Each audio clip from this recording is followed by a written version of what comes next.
It's on the TV. Terror in the valley from way down below. I gotta run. Run, boy, run out, run out, run out. Run on home. Run, boy, run out, run out, run out. Sheds blood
No, I won't. Tell me blue, dark face, on the stars. Blue, dark face, in the bar. Blue, dark face, discriminate. Blue, dark face, they dominate. Black.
Tell me why I can't feel once, twice, thrice. He tell me he's dead. He's dead. He's dead.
here there's a song that's gotta be unsung. Way out here there's a wrong that's gotta be undone. Spend my time getting wicked till I choke. Gotta spend my youth on something before I go broke. Way out here there's a dog that I can't tame. Way out here there's a grave that calls my name. Spend my time getting wicked till I choke. Gotta spend my youth on something before I go broke. Hey now, can I save me from myself and a wicked generation? Gotta save me from myself and a wicked generation.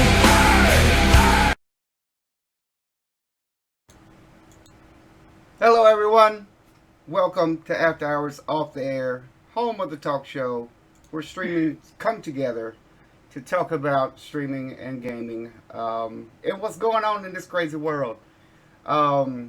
We got, point out the obvious right quick, iGames was unable to make it due to a last minute emergency, but hope everything's alright with him.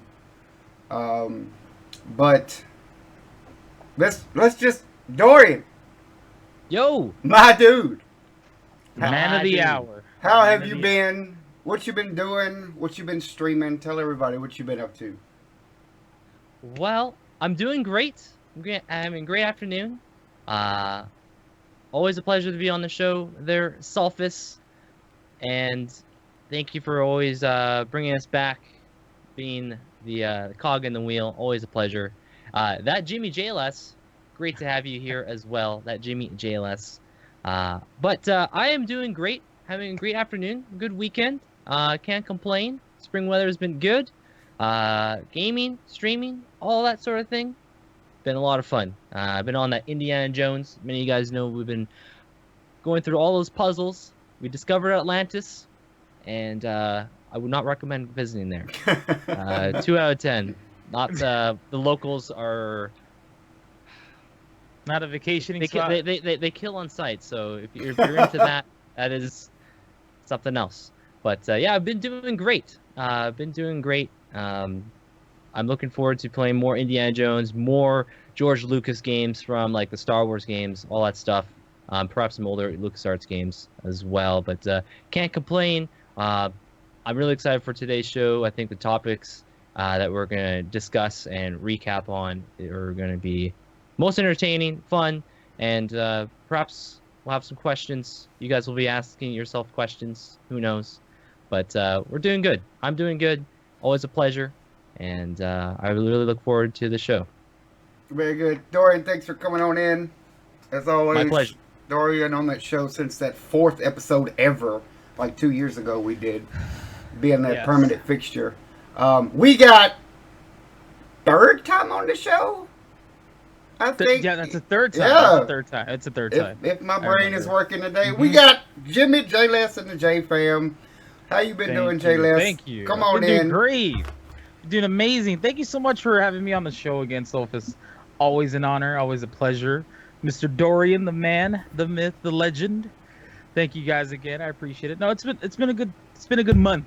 I guess I should say it's been a great month so far. Very good. Thank you, everybody that's watching. Appreciate you guys for supporting the After Hours podcast. If you guys haven't done so, please tweet the stream out. Let people know that we are live. It should be really, really fun. We have some pretty cool topics to talk about. But overall, I think the streams have been great. You know, life, news, everything. All that stuff has been amazing. Very, very good. Mm-hmm. But thanks again. You know, we always like to say them special guests are always invited back if they have fun. So apparently Jless is having fun. Because this is the third show he's been on. This is the third time. And I didn't even have to ask him. He came to me. How about that? Yeah, it's true. It's true. it's funny because we've been trying to make this happen for what, like 2 months already. Oh wow, And yeah. it's just, and it's like, oh my god, like we can never find the perfect time, or like something's always coming up, and it's just like, oh my god, like I hate to cancel again the Sofas, but I can't. Yeah. It's And so then finally, I was like, okay, no, it's gonna happen. It's gonna happen. We Yeah. gotta make it happen. it's so crazy behind the scenes, you guys out there in Mhm. chat, because we basically, not that the world evolves around me, but my schedule is very strange when it comes to work. So I announce my days off to the guys, and then we just kind of go from there. So every time those days off never lined up with the Jless world until today. Everything just aligned. Yeah, it did. What was gonna happen? But good to have you back on. Myself, I've been streaming Smite Mhm. and Paladins as of late. Paladins is Ah, okay. Paladins is also a game by High Res, and I made the joke in Raw stream the other day. It's like Overwatch, but I actually like it. It's like Overwatch. But Yes, but that's what everybody calls it. They refer to it as the other Overwatch. yeah, game. but I actually like this one, so it's funny. It doesn't look that bad. I mean, coming from a viewer's perspective, I haven't played the game, so I can't really say if it's good or not. But from looking at it, it looks cool. It looks cool. It It's- doesn't look that bad of a game. It's fun. Like the objectives are pretty much the same, pushing payloads and stuff. But the classes that they have Uh-huh. are, there's some that are kind of similar to like Reinhardt on Overwatch with the shield and stuff like this. But then they also have some different dynamics in there to make it more interesting. At least for me, I like it. So I'm not Right. I'm not gonna complain. It's good stuff. And I got affiliate Oh, nice! Congratulations. Congratulations! now. Seriously, I'll that's I'll amazing. be perfectly honest. Like that whole 3 months, I had to go out of town to work. I wasn't able to stream a whole lot. Like I was really surprised that I got it just because of my schedule of late. But I got it. I got it, and I filled out all the That's- paperwork and all the things to go along with it. But that's exciting. But that's another topic we'll get into more details Oh, yeah. later. Yeah, well, So, we should definitely. yeah. We're definitely gonna get in touch with the Yeah. affiliated program and all the drama that's come along with Right. it too. But I'll leave it at I got it and I'm happy. So we'll You're right. You're right. And I'm we'll- happy for everybody that has been getting it too. we'll We'll leave it at that, and then we'll get into it a little bit more. correct. That is a topic of discussion on the panel tonight, guys. So we're kind of get into all the details and stuff later. Speaking of topics, let's just go with it. We got as always list of games coming out next month, and this is sourced by VG247. So as always, if there's a game not on the list, it's not my fault. Blame the website. Okay. Noah Dragon of the North DLC and PvP update with the Legend of Heroes, Dreamfall chapters, Prey, Mhm. Birthdays, The Beginning, Birthdays. Beginning, Strafe, Forza Horizon, 3 Hot Wheels expansion. Yeah, Loco Roco remastered, Minecraft Nintendo Switch edition. Yeah. Injustice Okay. 2, The Surge, Uh-huh. Farpoint, and PlayStation VR aim controller, Reservoir Dogs Bloody Days, Fire Emblem Echoes, Endless Space 2, Portal Knights, Scholar and Pluck's Adventure on Clover Island, Samurai Warriors, what in the hell? I don't even want to try to say that name. Mask of Deception. It's got a Utawarmono, something like this. I'm sorry, whoever made that game, I can't say it. Impact Winter, Mirage, Steel Division, Darksiders War Masters Edition for the Wii U. Get Even, Guilty Gear, Friday the 13th, the game. Oh yes. Ultra Street Fighter 2. Should be a good one. We got Street Fighter 2 for the Switch, Everspace, Rim, Star Trek, Victor Vran Overkill Edition, Locks Quest, NBA Playgrounds, and Danger Zone. Jless, Yeah. anything on that list you're interested in, maybe wanting to buy? coming I have up two next of them month. for sure. I know I Friday the 13th. I've been on board ever since I saw the Kickstarter, because I'm just a horror fan. Like I love horror movies and I love getting scared. I know that isn't really too much of a scary game, considering the fact that it's like a 5v1 game, something like that. Four, Um, 4v, 4 or 5, I can't remember. Yeah, so it's basically like a Dead by Daylight. I know Dead by Daylight's been out first, so it's pretty fun. I got around to playing the beta. I thought it was a good time. Oh, I know did there was you? a few things. Yeah, there was a few things that were a little wrong with the beta. Like certain characters were just broken. So yeah, and then there was no actual physical way of killing Jason in the beta yet. Right? So hopefully, once the full game comes out, we'll get all those cool little features in the game. And I think Injustice too. Like, yeah, I'm not a big fighting game kind of guy because I'm terrible at those. I kind of have to stay in my lane, which is racing, adventure games, and shooting games. But with fighting games, like I just play those for fun. Yeah. Which is why like you guys don't never see me stream Smash Brothers, or if I do stream Smash Brothers, I'm either having like a semi drunk stream, or it's just like a slow day or something that I have nothing else to stream. So, but yeah, fighting games, I'm just very bad at them. So I normally just like to have fun with them. I don't take them too serious, or I don't get too competitive with them. But Injustice 2 looks amazing. I think that game looks pretty awesome. Can't wait to play as Batman and all those cool other superheroes. The other games on the list, I'm okay, I guess. I'm still waiting on the ARMS and all the other Nintendo games announced, Splatoon and stuff like that. For sure. We got no Minecraft Switch edition for you, sir?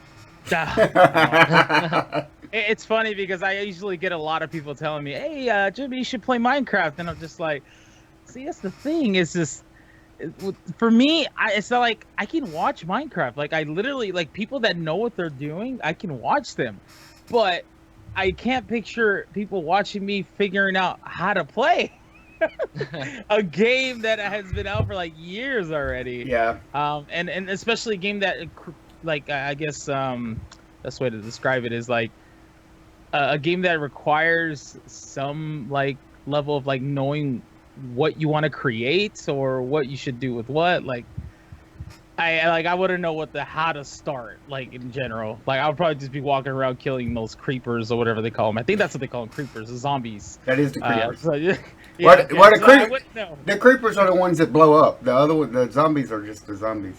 Oh, so there's two different versions? Yeah. There's creepers and the zombies? Yeah, creepers are the green ones that run around and blow up when you get too close to them. Oh, okay. See, that's how much I seriously don't know. But yeah, I wouldn't do it. Like I don't think yeah. The Nintendo part looks pretty cool. How they implemented like a Nintendo world. Yeah. In Minecraft, I think that looks pretty cool. But for the most part, I don't think. Yeah, I'm not a big Minecraft guy. I always play. Like, if I ever don't know what to play, I always go back to Minecraft. But, like, Minecraft is a game that I can play in stints, right? So, the whole fun for me is playing survival mode and getting to the point to where I don't have to worry about survival anymore, and then I get bored of it. So, it's just... and then I've heard that there's other cool, like, fun servers that you can join, like, other little game types that they have. That's just what I've been told. There's all kind of stuff out there that people make and stuff, but that's crazy. Yeah, see, that's the thing. If I were to ever choose to play Minecraft, that time ever came, it'd probably be on the PC. I don't think I'd ever want to do it on a console. PC is always the PC edition always has like the most updated stuff and you know all the mods and all that fun stuff that go with. So because I don't know if like the console versions are like the vanilla versions of Minecraft, so. Yeah. Speaking of Minecraft, a couple years ago, that iGames, he gifted me a copy of that Minecraft on the PlayStation 4, and the best things that I was able to do were pet trees and dig holes. Those were the two things, and then someone decided to make a nice log house for me, and then unfortunately the world got corrupted, but yeah, I heard there's quite a lot of trolls too that'll be burning down the houses and. Oh yeah. I think that's yeah. What's That's the messed term? Like up, yeah. griefing? Griefing. Yeah, yeah. So that would Griefing. be. I've seen that take place, That's unfortunately. why on public servers, people will build their house and they'll build like traps all the way around it. Oh, that's So smart. yeah, To keep them smart. away. yeah, so people try to go burn their house down and they'll get killed instead because they set the trap Oh off. man, Have a that's little trip funny. mine. It's crazy. Yeah. I've never ventured on one of those public PvP type places because They Right. become they're Reasons. basically those raiders. Yeah. Those raiders in Fallout, right? That's yeah, what they become. exactly. Dorian, anything on that list for you, sir? Well, piggybacking off what Jimmy was saying about Injustice, that is a game I would love to play. Having played the first game, I enjoyed the story. I thought the story was actually pretty good of the game. The combat was a lot of fun. Man, a bit selfish here, I guess, but I used to be within like the top 100 PlayStation 3 ranked players long ago for like 3 months. Had so much For- fun. I was like playing that game non-stop on that PS3. The disconnects and all that stuff sucked. I was main with that Flash. Oh, Sometimes a little bit Flash, Green Arrow, a little bit of Batman or Nightwing, but yeah, no, I really liked that game a lot. So I'm tempted to pick up Injustice 2 for the PlayStation with the experience. And from what I've seen of all the trailers and some character reveals and a little bit of story stuff, it looks pretty interesting. But again, being a full price game in Canada, us Canadians, yeah. it's pretty expensive. We almost guys- have to we have to pull up another mortgage to just buy one game. It's like 90 You bucks. guys, is it $80 or something like that? It's $79, and then in BC, where I live, British Columbia, we got 12% tax. So you throw that Oh. tax on there, it's like 89 something, but basically you just round it to $90. You know, and then, That hurts. yeah, That so hurts. It does. It does. Yeah. So that's a game I would love to play. I'm sure it would be a lot of fun to have like those round of robins. I remember we used to do that in Injustice or King of the Hill. All these other different modes. It looks like it looks solid. Now, again, the game is only good if the online is smooth. If it's Yeah. disconnecting, oh man, that was the worst. Besides Injustice 2, looking at that list, I have the list here from that VG. I guess I want to know a little bit more about this Reservoir Dogs. That game's probably going to be a little under the radar, but I do like some Tarantino movies. That's probably surprised people. They're like, Tarantino? Dorian likes Tarantino movies. He likes Pulp Fiction and Reservoir Dogs, and Is that I what think that was? Because I heard you say Reservoir Dogs. I'm like, I don't think he's talking about I think that Tarantino, is he? I think that is the Tarantino. That's a game adaptation of that. So I'm gonna have to Google this real quick. Yeah, I'm doing the same thing right now. yeah, so those Tarantino movies, they're quite over the top, but I thought they were fun, especially that Pulp Fiction with John Travolta, Samuel L. Jackson. Yeah, it's yeah. There's the thing, Mr. White, Mr. Pink, yeah, Mr. Brown. There's the There was I didn't know that there was a game in 2006 called Reservoir Dogs too. Okay. that is the thing. Yeah. The artwork on the game looks Mm-hmm. interesting. I like the fact that it's not like super. It's more cartoony looking. I like that art style in some games. And then I guess other than that, for me to watch, I want to see more about this Friday the 13th. I remember watching B-Boy. He was playing that a bit. I think Jimmy played a little bit of it. I didn't get a chance to play the beta. I just was low on my hard drive space on my computer. Mm-hmm. But from what I saw, it looks pretty good. I know that SB here, he's quite a fan of that Friday the 13th. Yeah. I know iGames, I think was looking at picking that game up. And yeah, just hide, run, escape. Yeah, Hopefully not get hit. Pretty much. You know, playing the beta too. It's like to me. It felt like it was. It was definitely a lot more fun to play with Jason and then the survivors. But I think if you have like a nice group of people to play with, that game seems like a good time. Like even I was having fun even playing with random people online, but I can only imagine playing with people like either from the stream or just some of your friends or whatever. I think it would be a good time. Yeah, I think Yeah. for me, while we're talking about that game, for me, really, like that game is the only one on the list that I would even consider. But to me, like, it seems like the kind of game that would be fun playing with everybody that you know or somebody from your chat or something like this instead of just random people. You make it have fun playing with random people, but I would think like it would make it more fun. Uh, just as like a stream game for people join the lobby and everybody's playing. I don't know. It's just my take on it, but it looks good. It looks. Saw the full gameplay trailer of it. Looks interesting, and I like the fact there's different iterations of Jason that you can use from all the different movies. Yes. Yeah, that was a really nice thing. And stuff like that. I haven't seen those movies. No. No, I remember like Saturday night, Dad's like half asleep on the couch, and I remember just seeing like not Jason, but like Freddy Krueger or Yes. like those kind of horror movies on Right. the old tube TV, right? And I'm like, Yeah. I don't know. So I just go back to my room and play Nintendo or something, You know what's funny is that like I revisit most of these movies every year during like Halloween. Like I'll like during October I'll revisit these movies, watch some of like my old childhood like scary movies.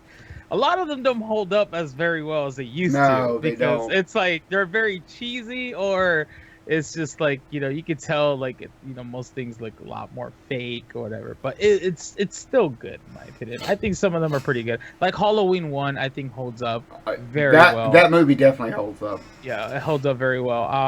Some of the older Friday the 13th movies, but as they get older, as they progress, they become cheesier. Or I guess the modern ones, I guess, start to get a little cheesier. But I mean, it's up to you. It's not for everybody. Just like I said, it just depends, like whether if you like scary movies or not.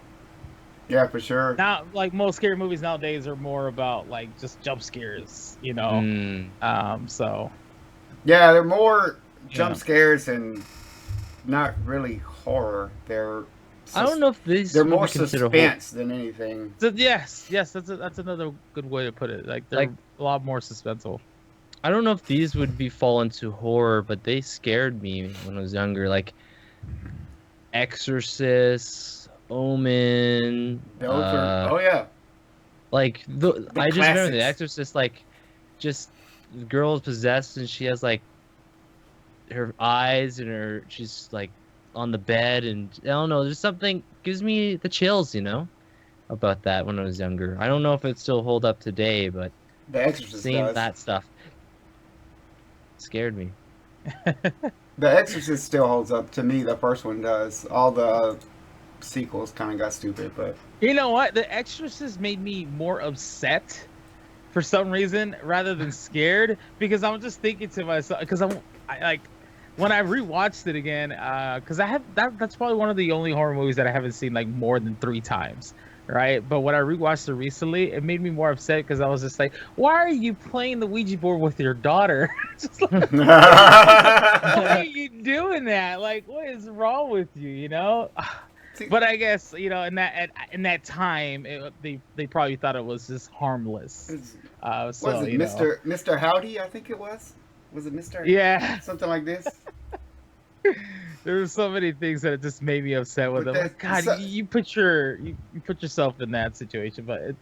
Sometimes when you're watching a movie, Jless, you just have to let things happen because movie logic and not really think Yeah, no, too no, much. I know. Movie logic, But it's just movie for some magic. reason when I recently saw that movie like a few months ago, like it made me upset because I was just like, "You're stupid. Why are you playing that game with your daughter? What's wrong?" But normally, like whenever I'm watching a movie, obviously logic should go out the door. It's like when you go watch a Fast and the Furious movie, none of that stuff could ever happen in real life. So it's just like you just have a good time with it normally. But for some reason that movie just triggered me to just get upset that she wanted to play the Ouija board with her daughter instead of, like, no, just read her a bedtime story. Oh But my yeah. god, that's perfect. That Yeah, was but you- that was the 80 that was the 80s version of letting your kid watch a tablet before bed. Hey, board, Yeah, board it's- games. Yeah. Dang. Yeah, Dang. And since we're on the topic of like horror movies and games, I guess since Friday the 13th is coming out, and I brought this up in my stream a while ago. I really enjoyed Until Dawn. I don't know if you guys have played that game before. I'm assuming you Yes! probably have. Right? You Yes! guys enjoyed Still that? sealed. I still have my copy sealed. I did. I I did 5 I- playthroughs I- on stream of that. It was very cheesy, like a horror's 80 film. In my opinion, I loved it. Like that's what made me love it. It felt like a modern day like Friday the 13th kind of video game movie. And I feel like, man, it would be so good if they can do like a Nightmare on Elm Street, which is a Freddy Krueger, like in that same style of Until Dawn. Because obviously, Robert Englund, the guy that plays Freddy Krueger, is way too old to do that now. But they Yeah. can still use his voice very, very well to do a game.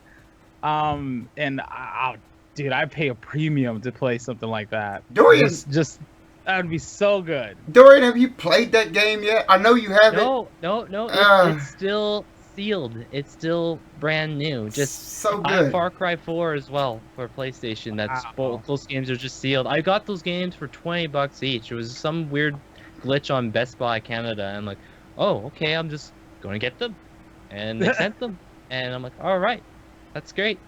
And then I remember Solfus. You played that Until Dawn, 4 times maybe, 5 something like that. 5 playthroughs Wow, back to back. Wow. All those outcomes there. Yeah, all the different.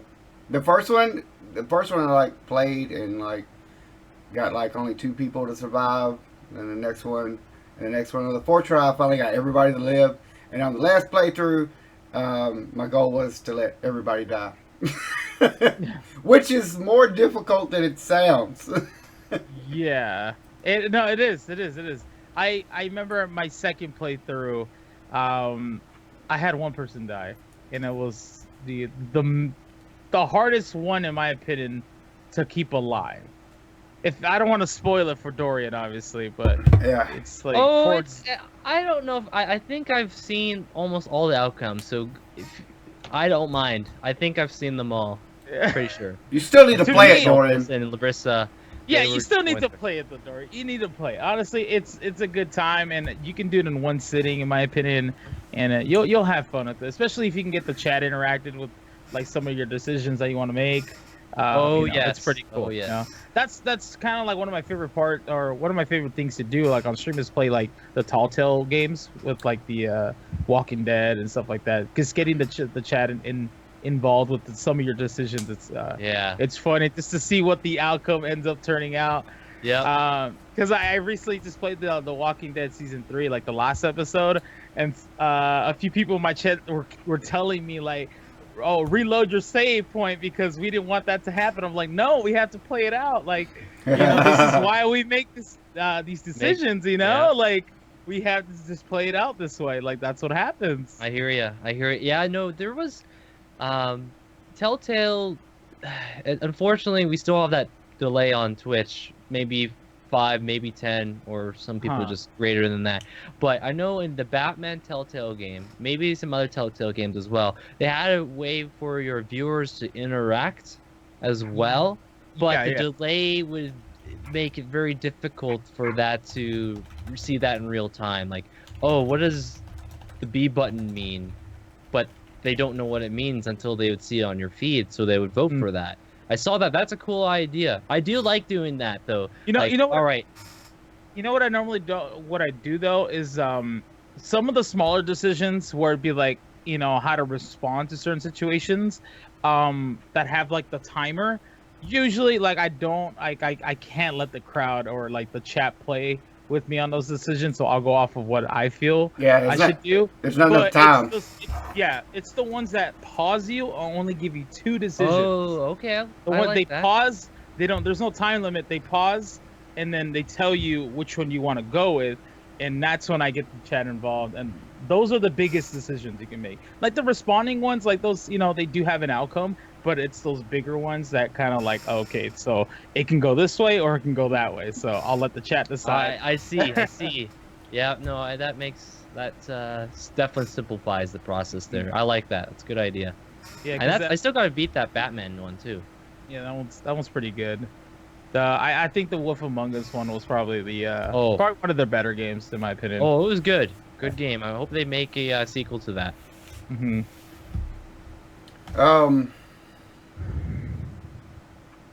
But yeah, that Friday the 13th, that's something to look forward to. For that game, I'm gonna pop open a can of hype. Can of hype. Right here on stream. Can of hype. Right here on stream. There it is. For those that don't believe that I have a can of hype. Boom, Yes. there it is. Anyway, Cans of hype. so let's see. That game official release is May the 26th on PC, PS4, and Xbox One.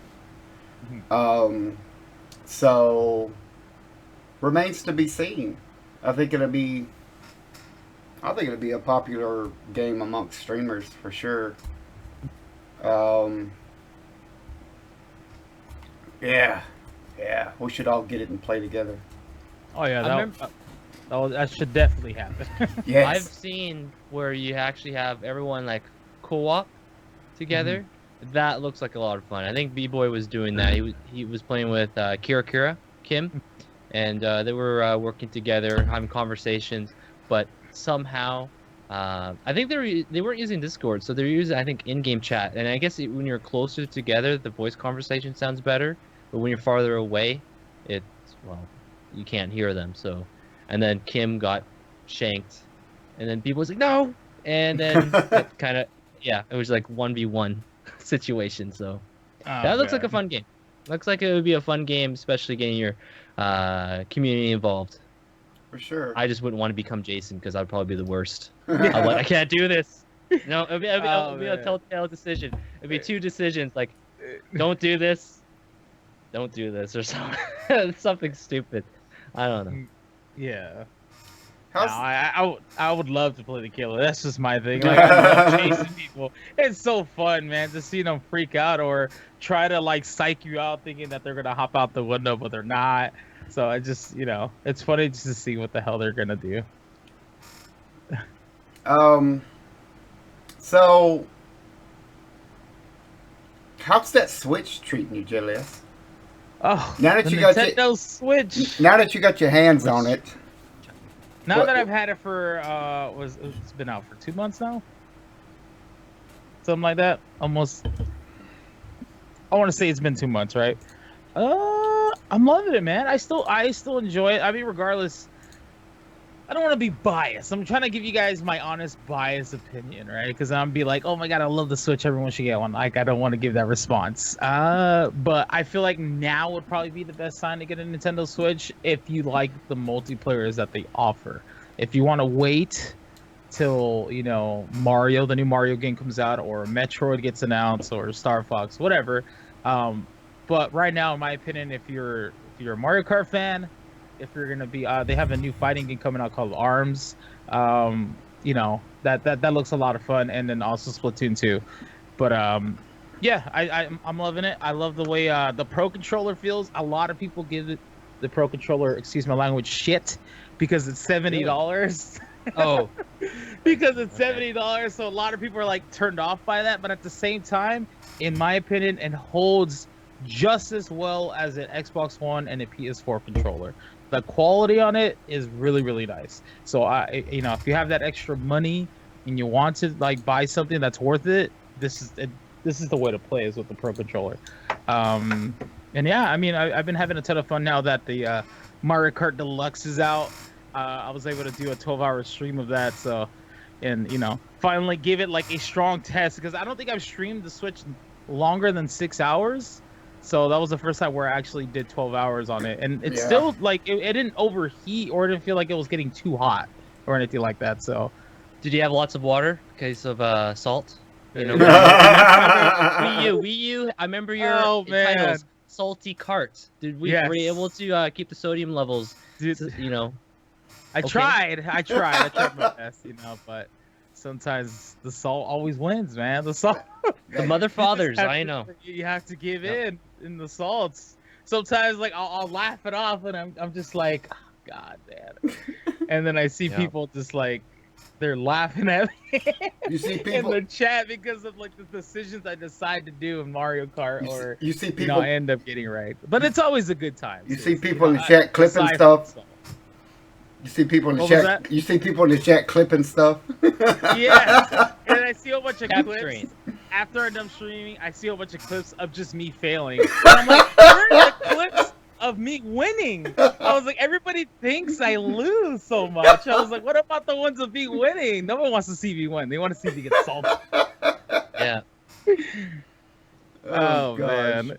But yeah, no, it's been a pleasure. It's playing. Finally, we got a new Nintendo console, so we'll see what Nintendo has to give us at E3, because apparently they just announced saying that they're not gonna have like a big press conference at E3 this year, which is a little disappointing. But at the same time, it's kind of like kind of predicted it, because I don't think they've had one since 2011 or something like that. Yeah. So it's been a while since they've done something like that, but they're still gonna have a little something there. So we'll see what else they have in store, or what else they have to announce for us. But yeah, it's very early, for the Switch. Just came out. I think it definitely has a nice future ahead of itself, rather than the Wii U, because the Wii U is that was something else, man. They poorly marketed that thing. Like it was not like it wasn't. Yeah. Here- Yeah. That I was just gonna say about Nintendo, and this is gonna sound really bad, but I don't mean it to be bad. No, I- say it. I've heard Well- the worst. Trust me. I mean, especially look. The reason why I said I've heard the worst is because a lot of people that have been following me for a very, very long time know that I came from Call of Duty. I streamed that for like 8 months or something like that, maybe 6 months, and then I want to say around 6 to 7 months, and then I decided to make the switch to make not no pun intended, no pun intended, but I decided to make the switch to play Nintendo games on my stream and go variety. So Nintendo and variety is kind of what I do now. And then once I did that, I got partnered off with playing Mario Kart, which is what I really wanted. Like that's what I wanted. I was like, I want partnership my way. Like I gotta do it. So Exactly. Yeah. and thank goodness it happened. So like playing Nintendo like on stream is probably the best decision I could have made. But back to what I was saying was that basically it's like I would still get some of my older viewers in there, and they would tell me, why do you play Nintendo games, or they're for kids, or like it's not they don't take it that serious. They don't take Nintendo serious. And Right. that's not the point. That's technically that is the point, is that you're not supposed to take it serious. It's supposed to be fun. Yeah. What? I mean, yes, it's salty, but I mean at the same time it's all for fun. Like it's Exactly. to have Yeah. a good time. Why do you think most of the people that you go into Nintendo streams, they're either having like a blast or smiling, or they're having a good time, like except the Smash streamers, obviously. That's totally different, because most people that play Smash play that for a competitive aspect, right? And I think Smash already kind of has its community of it being up there with the competitive games. But I'm talking about for like in general people that stream into Nintendo stuff. It's supposed to be for fun. It's not supposed to be taken that serious, and that's why I choose to stream it over some of the other games, because For sure. there's way too many trolls. I don't get that many trolls when I play Nintendo games. Like the minimum I'll get 2 a day. That's like minimum. Before, when I used to stream Call of Duty, I'd get 20 a day. Yeah. Easy. Oh, I will even take that quota higher in Grand Theft Auto. We'll probably Yeah. get maybe around 30, That's maybe 40. Yeah. Yeah, Like- that game, that self. I have not touched Grand Theft Auto since last year, probably November, maybe December. I haven't touched it. There's fun to be had, but yeah, ever since I've started, ever since I've started to play some of the older games, and I'm slowly making my way back to modern games, It's been super relaxing and fun, and it's rare to ever find uh someone like that would be angry or why are you playing a kid's game or any of those type of things. That's been really Yeah. cool. People are like, wow, this is cool. I haven't seen someone stream this before on Twitch. I'm like, well, hell yeah, maybe. Yeah, It's good times. the OGs, man. For And then, sure. you know what? So, sometimes it's hard to play a game. Let me go ahead and bet right now, okay? It's hard to play like an older game for me, Dorian, that everyone else has played.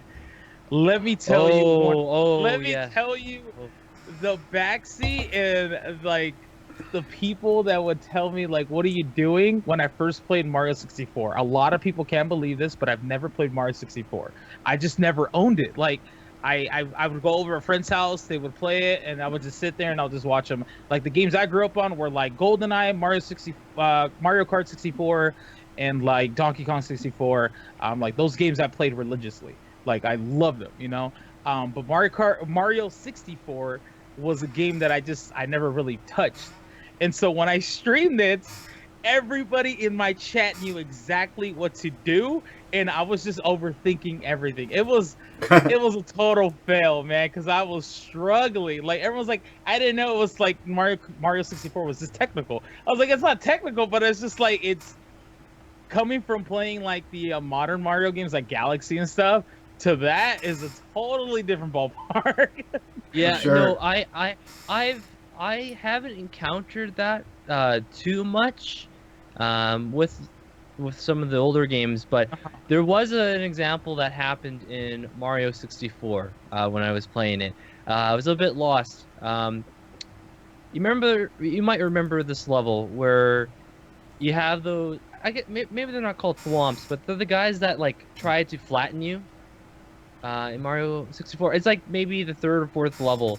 Yeah, and you gotta get to the very top, and then you fight the boss, and you slam his back, right? right. Well, there's a star that's hidden in the wall where you have to use the cannon and break part of the wall. You get the star. I was just looking around. I'm like, I think I see the star, and then this one person like got upset that I didn't use the cannon. And I found another way to do it. Like they were very angry. They were alarmed Yes. that like I found another way. Like, no, that's not how you're supposed to do it. Go do it again. I'm like, what's the big deal? Yeah. It's like that's not how we're supposed to do it. And it's funny because I get it. Like for them, it's like it gets aggravating for like it gets aggravating for them because they've been playing this game since they were kids. So it's like they picture themselves doing it, and so they think that you're gonna do it that same way, and you don't, and then they get unpleased. Like, ah, no, like you're not supposed to do it that way, you know? Because I can only honestly. I can only say it happened to me twice. It was when I was playing Mario 64 and when I was playing Legend of Zelda. God, what was it? Link to the Past. Link to the Past. The Super Nintendo one. Those are the main two. I was like, oh my god, like everybody knows what they're doing except me. You know, they're great games. You know, it's just that sometimes you know the community can get a little overwhelming in terms of like you know them backseating you or them just like you know being. I guess there's some certain people, not everybody. Not obviously everybody in my community is very helpful and stuff. They either it's like, oh, if you don't know what you're doing, like if you need help, like we got you, but like what I mean is like those random people, that 1% that comes in and stream. They don't even say hi first. Yeah, they don't even. Yeah. They don't say hi. They just say you're doing it wrong, or Yeah, do exactly. it this way, or like, Yes. they Do it. It's they just come into the room and they like shoot fireworks off and like, okay, this is how you're supposed to do it, and they're like, hi, so and so, nice Yeah, to meet you, hey, and then how's it going? they don't even have a reply to that. They just say, do this now. Oh, good talk, right? Hey, it's very nice to meet you too, man. It's like you're doing it wrong, stupid. Oh, hey, how are you doing? Welcome to the stream. Oh my god, but yeah, that was it. With just those two. Oh, the Jop. That wasn't my broadcast. We had Vi, who is also on the show here. a couple episodes ago, and he was Huh. playing Ocarina of Time for the first time because he was really excited to play Breath of the Wild. The only game that he had played and beaten of the Zelda games at that time, only beaten one, it was Wind Waker on the GameCube. Right. So he was playing through all the Legend or the lots of the console Legend of Zelda games. So he was playing Ocarina of Time. And this guy named Jop would not get the point that it was a blind playthrough. Vi wanted to discover things on his own. As a moderator and a few other moderators, we had to keep purging this guy until we just said, okay, finally, we're just gonna give you a 600-minute chill zone, and he didn't come back, but he would just say, Man. he's like, get the double jars for double magic, double fairies. What are you doing? Go get this. You're doing the water temple wrong. It was just a nightmare. Let me go to say this, man. If you get banned in Dorian stream, you really gotta do something terrible.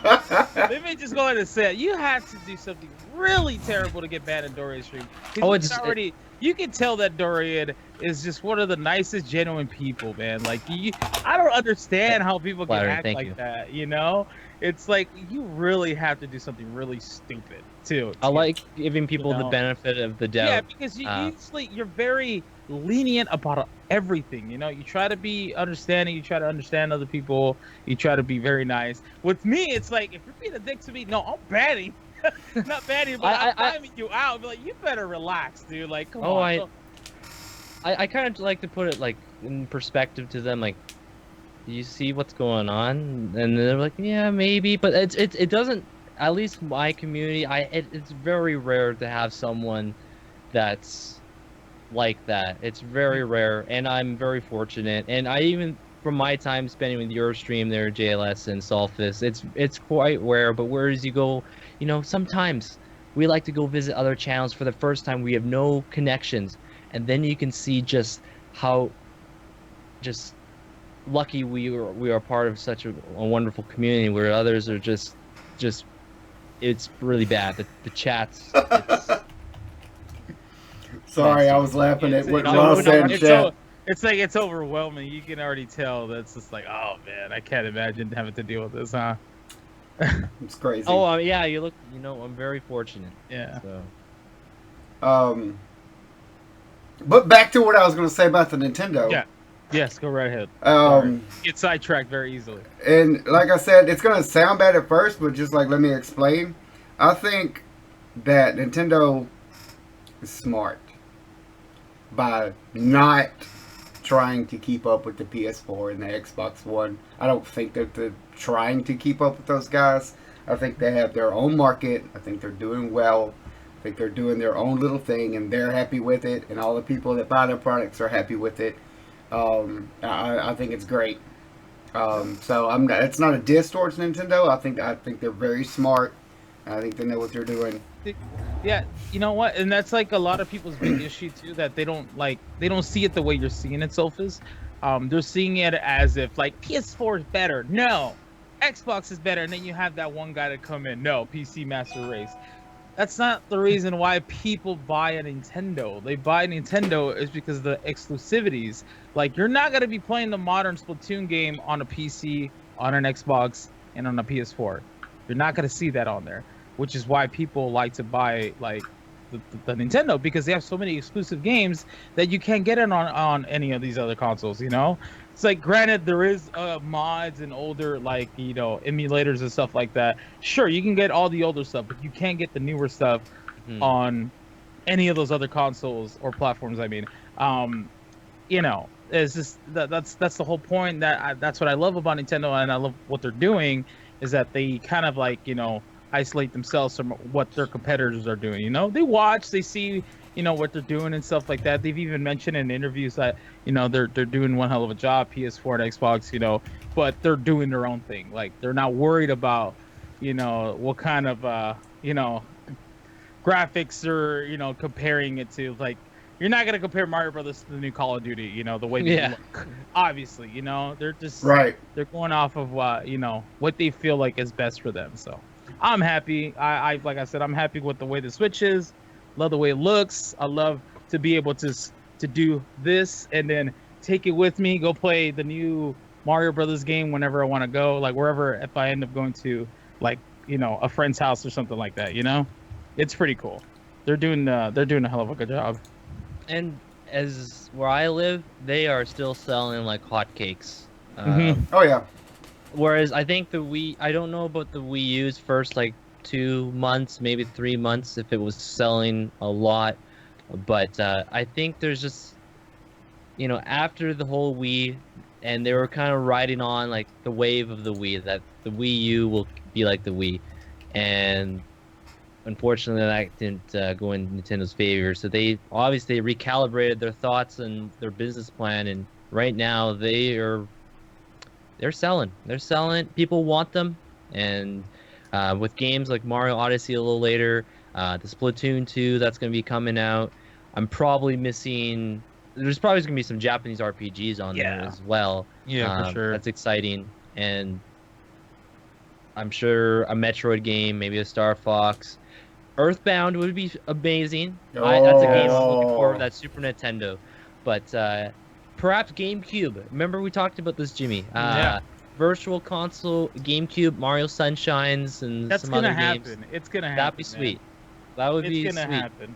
For sure, it's gonna happen. And that's once Nintendo needs to like profit off of that, man. That people really love their older games. Like yes, like we get that you're trying to target like everyone, including like your younger audience, but they need to capitalize on like their older like games, like their 64, their GameCube, and just put those out there, man, because people love these games. And now to be able to play them portable with your Switch, like, oh man, people will eat it up. Yeah. Yeah. Who wouldn't want to play Double Dash on the go, or Luigi's Mansion and stuff like that? Like we can now play this on the go. Like now is the time. So hopefully they end up delivering with that new eShop update with like Mario Sunshine and all that stuff. So it should be, yeah, there's a lot to look forward to, man. Obviously it's not gonna happen right away. It's not gonna happen like a month from now or something like that. But over time, I think they're learning and they're seeing what their audience wants. For sure. So I guess things are looking up for Nintendo with what they Yeah. got going on right now. I know a lot of people. Sky's the limit. Yeah, I know a lot of people are. They're getting. It seems like the consoles are starting to be out there a little bit more, so people are able to pick one up now finally. Because that first month, you weren't able to find those at all. People yeah. were, especially the mini NES. Oh my goodness, Yeah. man, that thing. That That thing blew up. Yeah. was an interesting predicament. I remember I was like, I will see if I can grab one. I didn't end up grabbing one. I fixed my old NES and it works Mhm. just fine now. But yeah, those things were selling like hotcakes. And then again, this is not in Nintendo's control, but private sellers like on Craigslist or eBay, they were selling those for double, maybe triple the price, and people would buy them. It's going to be worth more in a year from now. I'm calling it because they already stopped production for them. They already said that they already sent out their final batch. And I'm pretty sure they're either going to come out with a Super Nintendo version of that. But I think that Nintendo one is going to go up in price. I have one. Thank God to my mod, Grande. He That Grande. found one. Yeah, Grande hooked it up. I was like, yes. I want it because I want to play it, And now, especially now that I'm going to have a kid and stuff, like now I really want to keep it. That's perfect. Now I That really is want to keep perfect. it, and I can show him, the old school Mario Brothers, Super C, all those other fun games. So now it's definitely a keep. I don't see myself reselling that thing at all. Well, maybe. I mean, who knows? It could go towards a college fund or something, or something like that. But for now, I want to keep it. And definitely cherish those moments of like some of those old school games because, I know you could just buy, an original Nintendo and stuff like that. Because I still have some of my original NES games as well. But it's really cool how small and just portable and easy it is to just hook up, And I see why that thing is going for a lot of money right now. It's pretty Yeah, it it's is. pretty crazy. I I wonder. Imagine the games that are out now, and if we were younger and we were growing up with them, our thoughts and processes, how we act. Like I feel like I've learned things from games.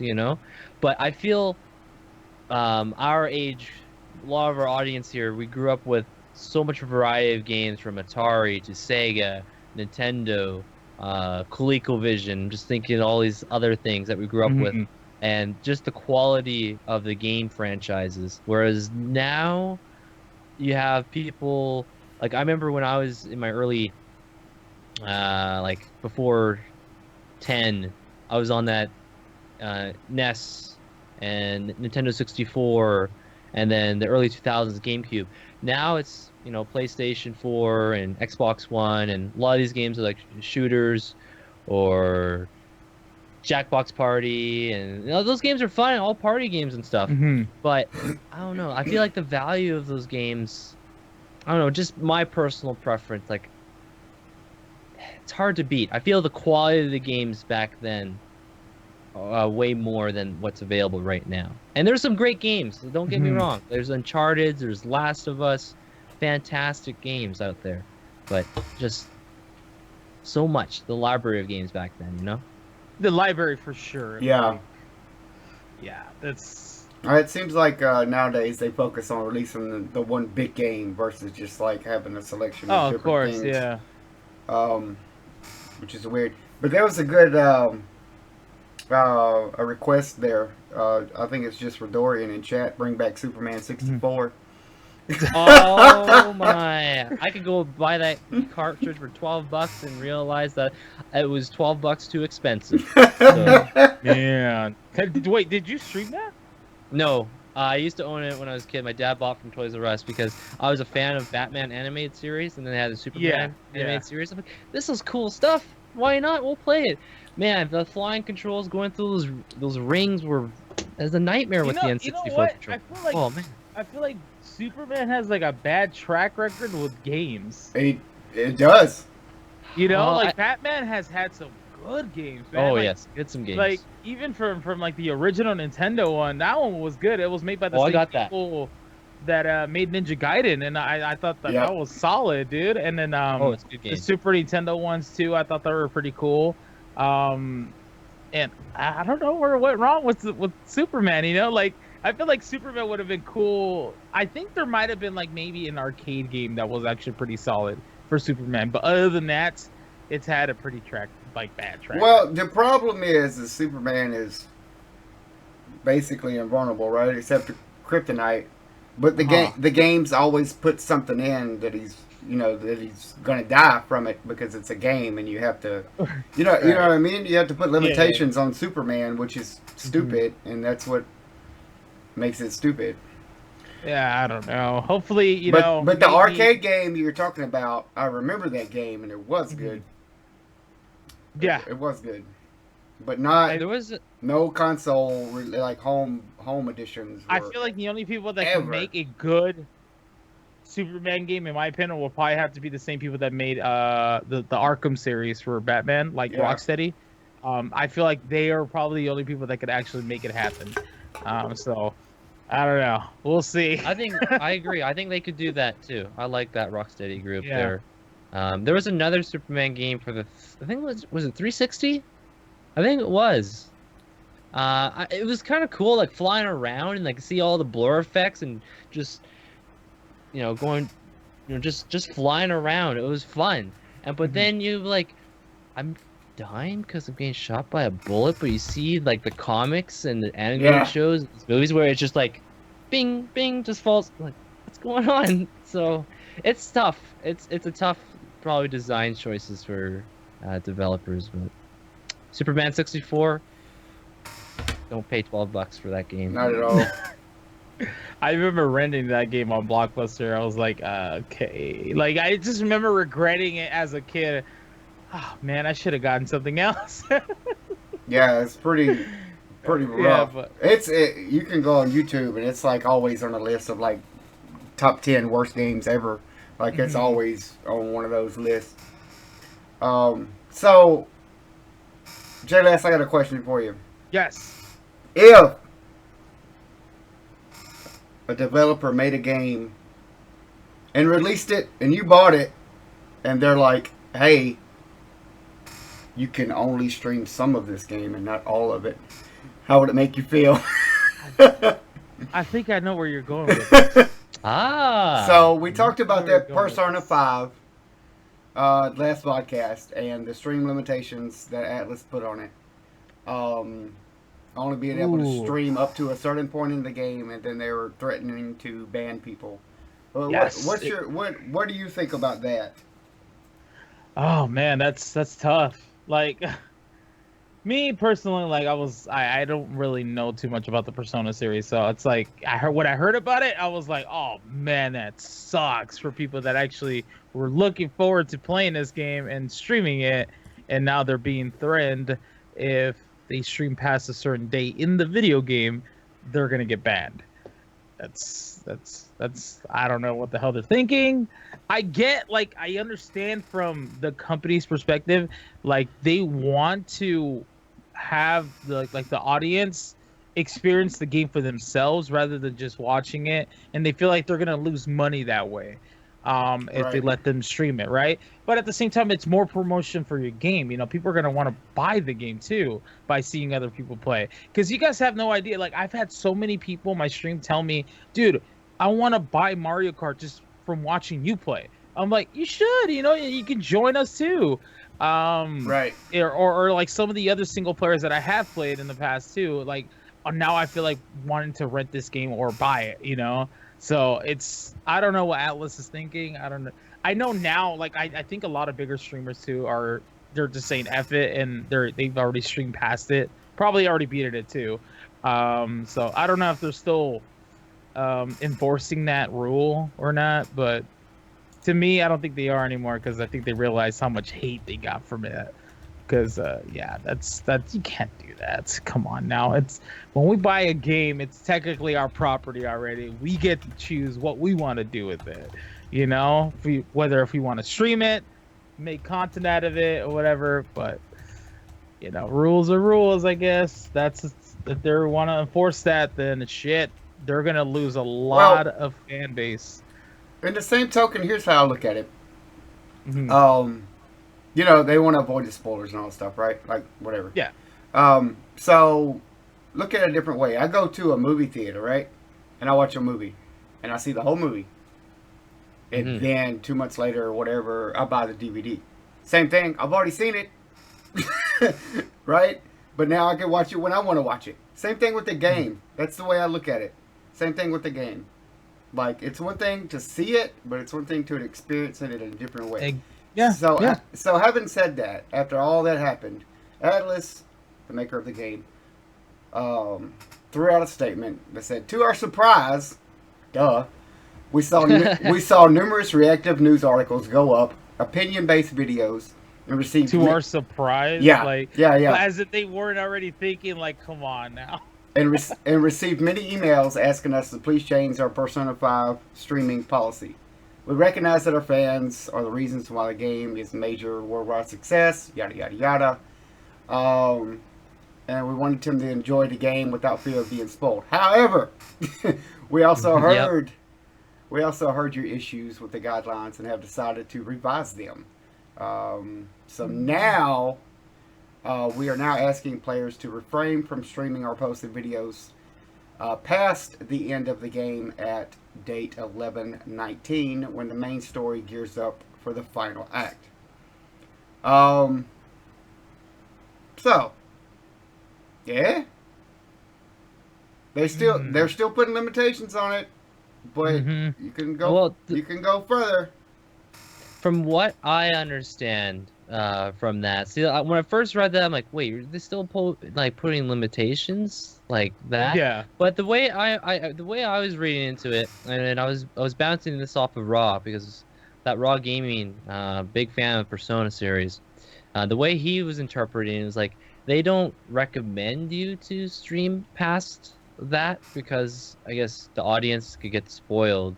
But there's no threat of having your channel taken down, banned, all that sort of thing, because it doesn't say that anymore. Mhm. Correct. in the first place of putting these limitations on there, like I see their intention, like they don't want people to get spoiled. Like I could see that from their perspective, but it is viewers' decision if they elect themselves to watch Jimmy Jless Exactly. play uh, Persona 5. That is their own volition, right? It's not like Jimmy's like, yo, Dorian, get over here right now. He grabs me by the chain. I have to watch. You know, it's not like that. It's not like that at all. So I look at this as it was a publicity stunt because we're talking about it. It was just a way for them to get that people to know what Atlas was. Because again, Turkey on the last show, he basically said, "List what games you know from Atlas," and I said the only game that came to mind was Demon Souls. But there's a whole lot of different games like Catherine that was made from Atlas or published by Atlas. So they definitely got the word out. Either it's negative publicity, good publicity. People know what Atlas is now, especially here in North America. So, but yeah, regarding the stream guidelines there, as far as I can read into it, they don't recommend you doing that, but they don't say about you getting banned anymore. So, but I think in the first place, it's just kind of silly. Like, all right, I'm gonna play Mario Kart, or I'm gonna play Indiana Jones, and because I own the game and it's not violating the Twitch terms of service, because there are some games that are not allowed to be broadcasted for specific reasons. I'm not breaking the Twitch terms of service. I'm playing a game and just carry on. If people want to watch, that's their own decision. That's not. Yeah. It just comes right down to the viewing experience. So What is it? You can't stream any AO games on Twitch anymore, right? yeah, I think it was AO. I think there's some games that have been modified that you're allowed to play. One game came to mind was Indigo Prophecy. Supposedly, one version of that game is not allowed to be streamed, but the Steam copy for it, for example, is fine. The same people that made Heavy Rain, so Yeah. Oh God. There you go, Jless. You can play Mario Kart 8, but you can't go past the second lap. Oh man. Hold on, guys. Let me click away real quick. I'll be right back to the next race. So, but I guess, like, I'm still, like, I hate the fact that they're putting limitations on streamers, but I guess in some kind of way, yay, they listened to all the bitching that people were doing, and extended it. I don't know, man. I still think it's stupid. It's dumb. It's a dumb thing. That shouldn't even exist. Not even the biggest companies. Like Atlas isn't that big of a company to be saying some shit like that. You know, like not even the biggest companies like that have like a huge fan base. You know, like the COD games or anything like that. Like you can't stream past this level. Like that's dumb. You know, like yeah. You know, Now, and don't get me wrong, Atlas is already a well enough company to be considered big, but I'm talking about the huge ones that have, you know, that come out with a game every single year. They don't put limitations on those either. So it's like, but you know what? What you guys said earlier, saying that it could have been like also a publicity stunt to where they can get them to start talking about them and stuff like that, like, you know, get their name out there a little bit more. Then you know what? Then yeah, you're right. That's probably what they probably did, and that's probably what they're still doing. yeah, last thing I'll just touch on. Rob pointed this out to me that the game was released in September in Japan, and there was really no discussion regarding stream limitations. People were broadcasting the game without a problem, but basically the broadcaster, he or she would be familiar with Japanese, would be translating the game on the fly for Right. her stream or his stream. No limitations, all good. But then we brought it over here. They did this whole thing, but again, I think it's silly, and I wouldn't want to play a game to know that, okay, I'm playing Super Mario World, and sorry, Dorian, you cannot go past the second boss fight. You know, it's like, Then why, Okay. why play it, right? I mean, yeah, Yeah. So just a quick update with what's going on with the Persona 5 since we talked about it on the last stream. Um, they, they, I don't know. I still don't like it, but like I said, whatever. Yay for them opening up a little bit, I guess. Um, so we got some. I don't know how many people. I've said this several times. I watch YouTube a lot. I don't know how many people keep up with YouTube. But here lately, YouTube has been having some. I'm not gonna say problems, but like a lot of advertisers has pulled their ads. A lot of big advertisers has pulled their ads because of just YouTube is so open and people make all kind of videos. So it was like a hate speech video where people were seeing their ads show up, so they didn't want that to happen. So they pulled their ads from the whole site entirely. Uh-huh. And there's a YouTuber named H3. I don't know if you guys know him or not, but he's The Vape Nation guy, right? well. The specific guy that I'm talking to, his name is H3. It's H3 Productions is his thing, but Yeah, I He- think he does the Vape Nation thing. I think that's how I knew of him. he does. Yeah. He does different things, but so basically, what happened is all the YouTubers are basically making less revenue now because off of the same views because of less ads on YouTube.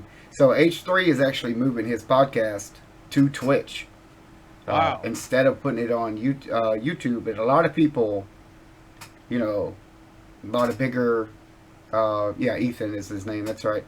A lot of YouTubers have been talking about doing the same thing. So it's kind of interesting to see that, Twitch may be getting some of those bigger YouTube viewers to come over. And with all, Twitch ever growing, gaining popularity, introducing new features, it sucks for YouTube, but good for us, I guess. What do you guys think about it? You want to take this one first, Dorian? Sure.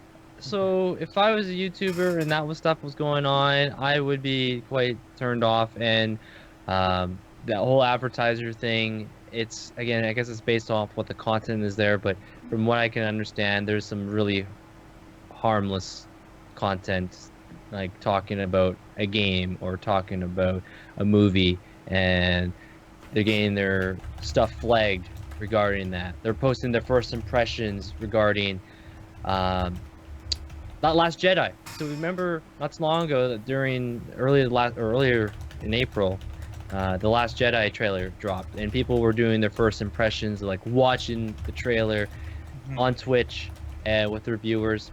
All good, but anything like that on YouTube, even if you had like a 5-second clip of what's going on, their videos were being flagged and they were being demonetized immediately. Yep.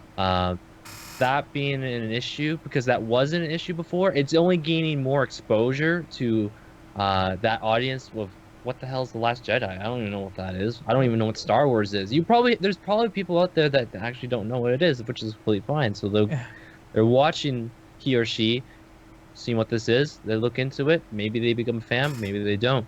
But yeah, it's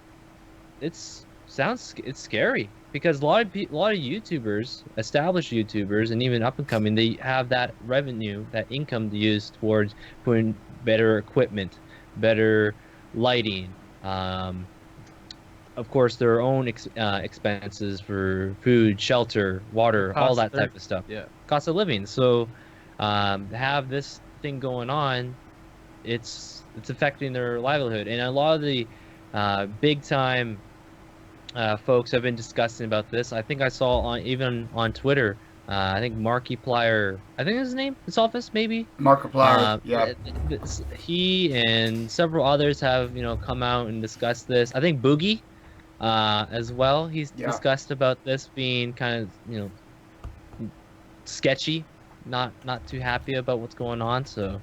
Well, and sorry to interrupt, but just some more. Go ahead. Just some more information about the topic. The videos that people post are now being like demonetized because of either the video or certain things that they discuss or whatever. But there's no actual list that says don't do this, don't do that, or your video will be demonetized. So they basically make a video and don't know if they're going to make any money off of it until it's released and out there. You know what I mean? So there's all the higher people, like higher by I mean like popular YouTubers, are kind of frustrated with the whole idea because YouTube's not really being transparent about what can be monetized and what can't. So that's it's very vague. Yeah, that's a thing. And there was one guy, I forget his name. He's a YouTuber with like 2 million something followers. Like all of his videos got demonetized. And I forget his name, but his YouTube name is like Muslim something in his name, right? Like Muslim guy, but it's not guy, it's his name, right? But all of his videos got demonetized because it contains the word Muslim. But that's his name, right? That's his little thing, right? So, and he is Muslim, so so they deemed it as like hate speech or religion or whatever, and he can't make money off of his videos anymore, basically. So it's strange, but there's no, like I said, there's no confound list. Like if you do this, or if you talk about this, or if you say this, you're not gonna make money off of it. So and nowadays YouTube is, people have separate offices and have like production rooms and all this stuff. So you spend the entire day making a video and doing all the editing and throw it out there, and now you don't make any money off of it because you don't know why, and that's what's got everybody kind of in an uproar. But that's just more information about the subject that's going on. What do you think, Jless? Honestly, like it's good for Twitch, like you said. Like it's good for us, not bad for them, because I mean that brings in more traffic to the Twitch side. I don't know. I feel like YouTube has changed so much. So has Twitch, right? But at the same time, it's like you still see that it's growing for the better. It's not like with YouTube. I remember watching YouTube in high school back when they used to have like fight videos on there. Now they don't have anything like that anymore. Like this is when YouTube was first getting started. Yeah. To see it where it's at now is it's definitely it sucks, man, because I know a lot of people like seeing it from a content creator side, them putting their work out, and then now they can't make a cost of living because because either one little thing, like what you said, because the word Muslim had all over his name and all his videos and stuff like that. That sucks, man. Well, now, like the more that's why it's always good to have a plan B, man. That's just my opinion. Like what would be like your plan B if something were to happen with Twitch? What would you do? Like set like your own thing in your head, like, all right, I'll probably either go back to school or I'll go do this, or I'll try to get a job doing this, still in the gaming community or something, right? It's like a lot of them are freaking out because YouTube is pretty much like their work, their career. So it's like I see why it's a big issue, but a lot of the ultra popular YouTubers are okay because they have. I don't know. They've been around for a while. They've been around for a while, but they also have outside sponsors. They're making revenue not just based on ad revenue on YouTube, right? They got other people sponsoring them. They got, apparel, this and that. But like that mid-range, YouTuber that's barely making it by, month to month, still making enough money, on ad revenue, but not just over the top. Those are the ones that are suffering the most. Because they don't really have enough viewership to get an outside sponsor to help them out, but they're still kind of doing their own thing and making it. But that's the one that's the level of people that's really killing. So it's interesting to see a lot of people just jumping ship to Twitch as like a like you said, like your plan B. And I think people that run podcasts and stuff like that, I think Twitch is a perfect platform for that. Obviously, we're doing it now. But Yeah. You know, it's a good, you know, thing. You can still do your VODs. You can upload the VOD to YouTube. Then they have an archive, like I do every time we do this show. Mhm. So it's, I don't know. Well, I guess we'll just kind of see how it happens. This is kind of, We'll see how This- it plays out yeah. for sure, man. This is Yeah, this is kind of fresh this- news though. This just this- broke early last week. So Yeah. Right. Yeah. No. I even want to go further. I remember and recall who the most subscribed, who has the largest subscribing subscribers on YouTube. I think it's PewDiePie, right? PewDiePie, yeah.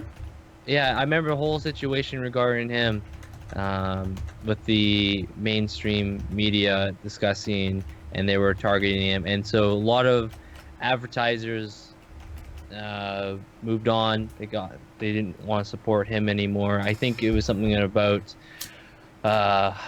there was, I guess it was, intention as a joke. Something about Nazis, something about that. I can't remember what the details, but I feel like as a YouTuber now, they're feeling like this tight grip on like freedom of speech, you know, and so they can't voice their opinions as it was open before back in 2005. In fact, I didn't even know what YouTube was in 2005. I thought people were saying U2, Yeah. a band. I was like, yo, U2, you gotta check out U2. I know See, yeah, U2. see, that's what I was watching YouTube in that time, and I was a sophomore in high school, and that's what I meant. But like YouTube was like fight videos, and like you Yeah. know, every once in a while you'll see some skits and stuff, but skits weren't really that big then. The skits started to get big around 2008. Yeah, Around there- 2008, yes, that's something like Yeah, that. There was some weird stuff, but for like just posting your own thoughts and having that, you know, like it's like you got to be in line, what the status quo is. It sounds like what's going on with YouTube. So if we're having more people that are flocking over to Twitch, it's exciting. So new people might discover our content that we provide, and maybe he or she likes it. Again, it's all about viewers' choice, freedom of choice. But yeah, the whole situation, it sounds a bit ugly, and It's- you know, people that, if you know any friends that I knew that was a part of it, you know, they would, you know, I wish them the best, and hopefully something will be remedied for this situation. It's bizarre to me because, like YouTube, many of you may not know, there's 3 different versions of YouTube. Mm-hmm. Um, You heard? there is in ways to view it, right? It's still YouTube, but like there's a YouTube kid-friendly thing, right? So like there's channels that are pre-approved, like kid-friendly, you know, stuff to watch, and like you log on to the YouTube Kid app or whatever, and only those videos will show up, right? And then there's YouTube restrictive mode, which filters out some more of the profane videos and all this, right? But you can still watch it. And then there's YouTube, where you can search all the things. Just like Twitch, where you can go on and when people come into your stream and they got to click that "Yes, I'm 18" thing. Mm-hmm. I don't see. I guess there's a lot of behind the scenes stuff, but I don't see why there's such a big deal. Like if they have a thing that says this channel is intended for mature audiences, done. Right. It's done. That's all you have to do. YouTube is put a button on there like Twitch does, and it's all your That woes has are to done. confirm, like, hey, you know what you're about to be viewing Right. is going to be mature content. So if you hear an F-bomb or you see something Yeah. you don't like, that's your fault. Yeah. You clicked on it. The mother fathers, right? Yeah. Dorian? Yeah, mother fathers, yeah. So I don't know, but it's just I thought it was interesting, kind of YouTube/Twitch news to bring up and see what you guys thought about it. So yeah, the kid one and the adult one, yeah, it's right there in the chat. This is a real thing. Let's see, where are we at now? So the big topic, the big news. The big topic, I think I know where we're going from this. Oh boy. So Your popcorn. Right? yeah, everybody stretch, everybody get ready. It's about to get real. I'm just kidding. It's about to it's happening. It's happening. Okay. So the Twitch affiliate program, and what we'll do is We'll give. How about we give it a rundown as to what a Twitch affiliate program is okay. for those that don't know yet. What we'll do is there's a lot of conversations within this topic, right? And what we'll do is break it down, subtopic, right? So the Twitch affiliate program is I had it pulled up. I wanted to lead out like the guidelines, right? Who qualifies? All right. Streamers who are not partners but have at least 50 followers over 50 followers is that's the minimum that you gotta have. correct. 50 Okay, 50 followers. at least 50 followers over the last 30 days have had at least 500 total minutes broadcasted, 7 unique broadcast days, and an average of 3 or more concurrent viewers. This criteria may change as the program develops. So the bar is low, Right. right? We worked it out last night. The math, 500 total minutes is 8.3 hours, right? So that's a total of 8 hours in 30 days that you have to stream, and you have to have at least 7 different streams. Is kind of what people are getting kind of crossed up and maybe not really getting all the details. So, and what this does is the affiliate that gets invited, basically you can now use the cheer with the bits in their stream, and they can earn revenue off of that. And apparently coming soon, they will get a sub button, one emote, and the little link that you can click on and buy the game, like whatever they're playing, right? And they get a small percentage off of that transaction. Twitch says it's subject to change, so that might not even happen. But all right, so right now on this panel we got 2 partners and we got an affiliate. What is going on here? I have a title now. Two partners and one affiliate. I have a title. So I have a title now. You'll have different perspectives and different opinions about this. So yeah. So I got a title on Twitch now. What is that? So and I'll just side note. I'll throw it out. The After Hours channel does not meet those requirements for those guys and gals that's been asking.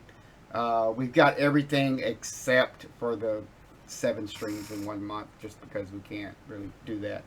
All right, so Jless, yes, you want to start on just the affiliate part, not everything else that we talked about like before. Just that part of the puzzle.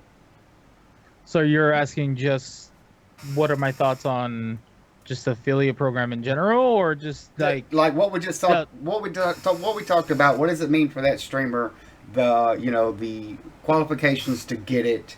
Not going past all the stuff that we talked about before the show started with all the extended topics that go with it. Just that hunk of the topic. Oh, I think it's really cool. I don't know how many they're actually gonna be accepting. I think they give us a number of streamers that are gonna be actually offered to be an affiliate. Number as far as like followers go, I think it should be a little bit higher. That's just my opinion. Maybe like 100 at least, because I feel like there's gonna be a lot of inactive accounts. Like, it's like it's cool because I wish I had that when I first started. That's how I see it. It's like, damn man, I wish I had that. It's like it was nothing like that. But I definitely, I would say at least 100 followers and at least doing, active, streams, right? Because I feel like if some people do get the affiliate program, like they reach their minimum, right? Like that's it. Like no more affiliates for a bit. And some of the people that have been active on the streams don't get affiliated. They're going to be very, very upset about that. It's that, oh, look at this account. He's not active. He hasn't been, streaming for a year now, and they're affiliated. And, what about me? Type of deal. It's it's hard to to talk about it's hard to talk about this topic, Sophus, without me going into everything else, because everything else Well, has to. I get it, but like this, the conversation is so huge. I don't want it to be all over the place. I want to kind of confine Yeah, it. You yeah, know? yeah. You're trying to break it down into Yeah, certain yeah, yeah. parts. Right. But I think it's an awesome program. Honestly, in my opinion, it's cool. I have no hate towards it. I like I said, I wish I had something like this when I first started streaming. I've been streaming for 3 years now. Been part of it for two. And if I had that in the beginning, that would have been amazing. That would have been so much help, man. So, my advice to people that are getting affiliated is like, this is your chance. Like if you really do want to push for partnership, now is your time. Like just keep grinding, keep streaming as much as you can. Don't expect bits. That's for one thing. It's the same thing as as donations. It's just another form of currencies that they do it through Twitch now. So it's like you don't have to worry about them charging you back like that. So Yeah. that's a good thing, right? So like I said, just keep working hard towards it, and eventually, if you want to actually make that push to partnership, then cool, definitely do it. So it's awesome because it gets your foot in the door already, that you're an affiliate with Twitch, and they see that if they feel like you're ready for the partnership, then they'll give you that, and they're basically giving you like it's like a pre-partnership program. That's technically what it is, because if they're gonna give you an emote and a sub button, that's awesome, dude. That's so freaking cool. That's all I ever wanted. Like in the beginning when I wanted to get partnered, I wanted it because of emotes, not because of the revenue. Like the revenue is another thing, but it was like the emotes. I wanted people to use my emotes and then be able to use them in other people's streams. Like that's the cool part for me. So that's my 2 cents on the program right now. So I'll go ahead and say what I got to say on this part to break up the Sounds good. the partner affiliate combo we got. So I was excited when I read what they were going to do. I was more excited when I got the invite. But I've always said this: whenever Twitch does something, I think it's a doorway to something bigger that they're going to do. Exactly what they're going to do, I don't know. If they're going to have more tiers kind of thing or whatever. Maybe they have the affiliate, then they have another, thing in between it, and then there's the partner, whatever. But I think they're opening the door to do something else other than leave it at that. I think with the minimal level of entry, it's kind of bizarre. But I also think that it's okay because streaming is becoming more and more popular. There's more and more people starting to stream every day. And those people that got affiliate and then say, you know what, yeah, streaming is not for me.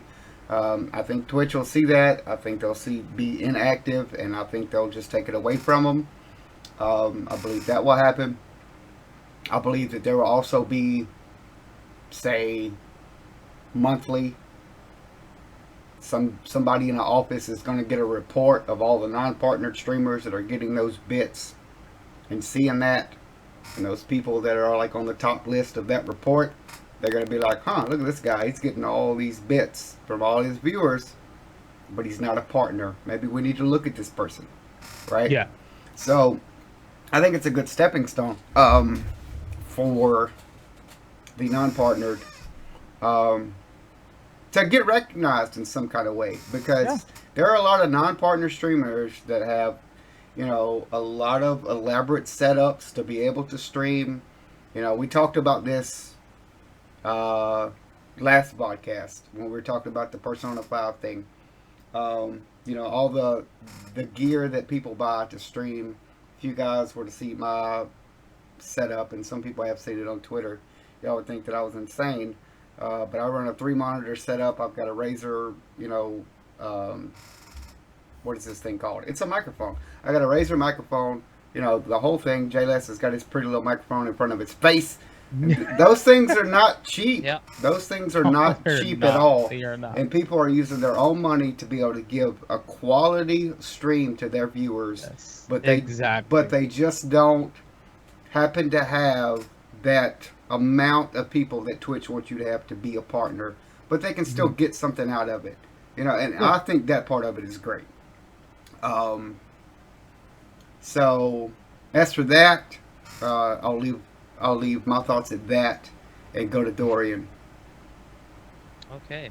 Well, hearing both what you guys have to say, I'll probably be bouncing off of a lot and echo what you guys have said. From my perspective, I like this affiliate program, and what Jimmy was saying, this would have been fantastic to have earlier. Like have my own emote so others can use it, and not just my broadcast but other broadcasts. The revenue is nice. You can put that towards your next game that you would like to buy, that you would broadcast, or stream equipment, or food, or maybe TwitchCon, whatever it might be, right? So I like that. I like that component. And when it comes to the guidelines, I probably think the follower stuff would be a little higher. Perhaps the viewers would be a little bit higher. But this is a brand new thing that they're testing now, and it could be subject to change. So who knows? But the people that I have met and know, and many of them are friends that are now affiliates, I felt that they met that criteria and excelled past that criteria, in fact. And I'm happy for them. So now they can create their own emote when the time comes, and start earning those bits, and then eventually, as you touched on there, Solfus, regarding the game drops and ad revenue. As far as I know, I believe that will be happening. Correct. I failed to mention at the beginning, but that's another part of it, is ad revenue. The ad revenue. I find that it's exciting for that, and I'm supportive. I do my best to support many people that I enjoy watching. So like you, Jimmy, Solfus, I see Jake there, Beak. The list goes on, right? There's many people that I enjoy their broadcasts for who they are, what games they're playing, and so on, by subscribing, cheering, contributing, whatever it might be.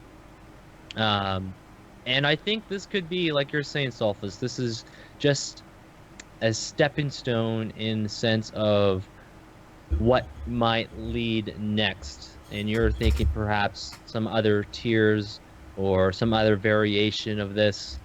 And Twitch, they realized when they introduced the bits last year, I think it's almost been a year since then, and I think it's been quite successful. They've been earning lots of revenue. Yeah. And the revenue from the bits, it all helps the partner broadcasters. Now it will be helping out the affiliates as well. I feel like a lot of this change has been big time due to the Amazon acquisition. We did discuss this. You remember? It was earlier after hours episodes we discussed on this, on the Amazon acquisition. So definitely that influence. You can see from the Twitch Prime. You can see from the Amazon. Even on Amazon's website, they're promoting Twitch there too. And now with the affiliates, I feel like it's all coming together. And there's probably going to be some even bigger announcement in the coming months, or even like TwitchCon when they announce the whole TwitchCon hype. Yeah, I wouldn't be surprised they announced like, oh, you have an Amazon Prime account. Well, you can be using that for affiliates now too. That I can see that being a thing that probably will be down the pipeline. That Yeah. the thing with them being able to gift a sub now too. Yep, Yeah. that That's is yeah. true. That You can that's get neat. that's cool because you can do more giveaways on your stream. Like, hey, next person that I'll give away a sub within the next hour for free. Someone Yeah. that can't sub but they want to support. Be like, you know what? Here you go. To answer what Virgo is saying, is it easier for people to get partnered? I don't know what the road to partnership is. Everyone has a different road. It could be bumpy, it could be smooth, or you're on a boat, or you're in a plane. Who knows? Um, but I feel like it's a stepping stone, and I see Beak kind of cover this. It kind of gives you an idea of like maybe what some partners, some of them go through, like the Amazon tax forms, having to go through Mhm. that, knowing the business side, Mhm. getting to know about that. And perhaps this gives them the opportunity for affiliates to like, okay, now that I kind of gotten a taste for this, this is something I like to make more than perhaps a hobby. Maybe this would be something like part-time or full-time or so at the end of the day, I think this is just a gateway for, okay, Twitch would love to have more partners, I imagine, more viewers all across the world. So this is probably just a stepping stone. Like, okay, this is going to help bring more content, maybe higher quality content, because, when I was on my way to being partnered, I did, and I continued to output my best recordings, live streams, all of that stuff available.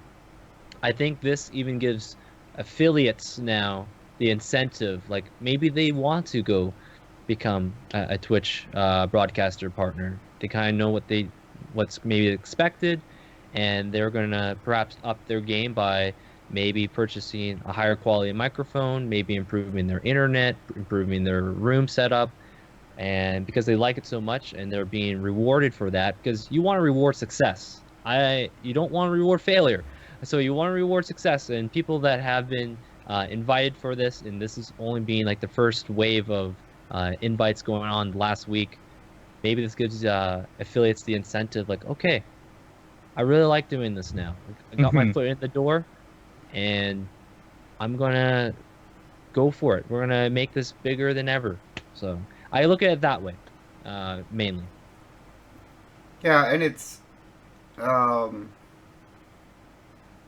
yeah, Beak said it in chat though, but if somebody is streaming only for money, they're doing it wrong. That's my response Yes. to that. Um so that's the way I feel about it. I mean, I've been streaming for a long time. I've had my Twitch account for a very long time, and I stream because I Mhm. like to do it. I never stream, hop on, and be like, "Yo, I hope somebody donates to me today." I have a full time job. I make that money, So I don't go on expecting and hoping and praying that people donate for me. I'm going on to talk to you guys and play whatever it is that I'm playing to have fun. And if somebody donates, or now they can throw them bits at me, that'll just be something extra and appreciative, that we can, us affiliates. No, Uh, I think a lot of people need to understand that to be to be successful on stream, or a successful streamer is like that's gonna be on your own eyes. Like, what do you think is success? Honestly, Yeah. because well, that's true too. like because I feel like a lot of people, if you mean by making a lot of money on Twitch is success to you, then that's good luck to you. Seriously, because you're in for a rude awakening, man. Because no, that's yeah, Twitch is so the business is so you have to get so lucky. You have no idea Yeah, how hard it is to have people to like you.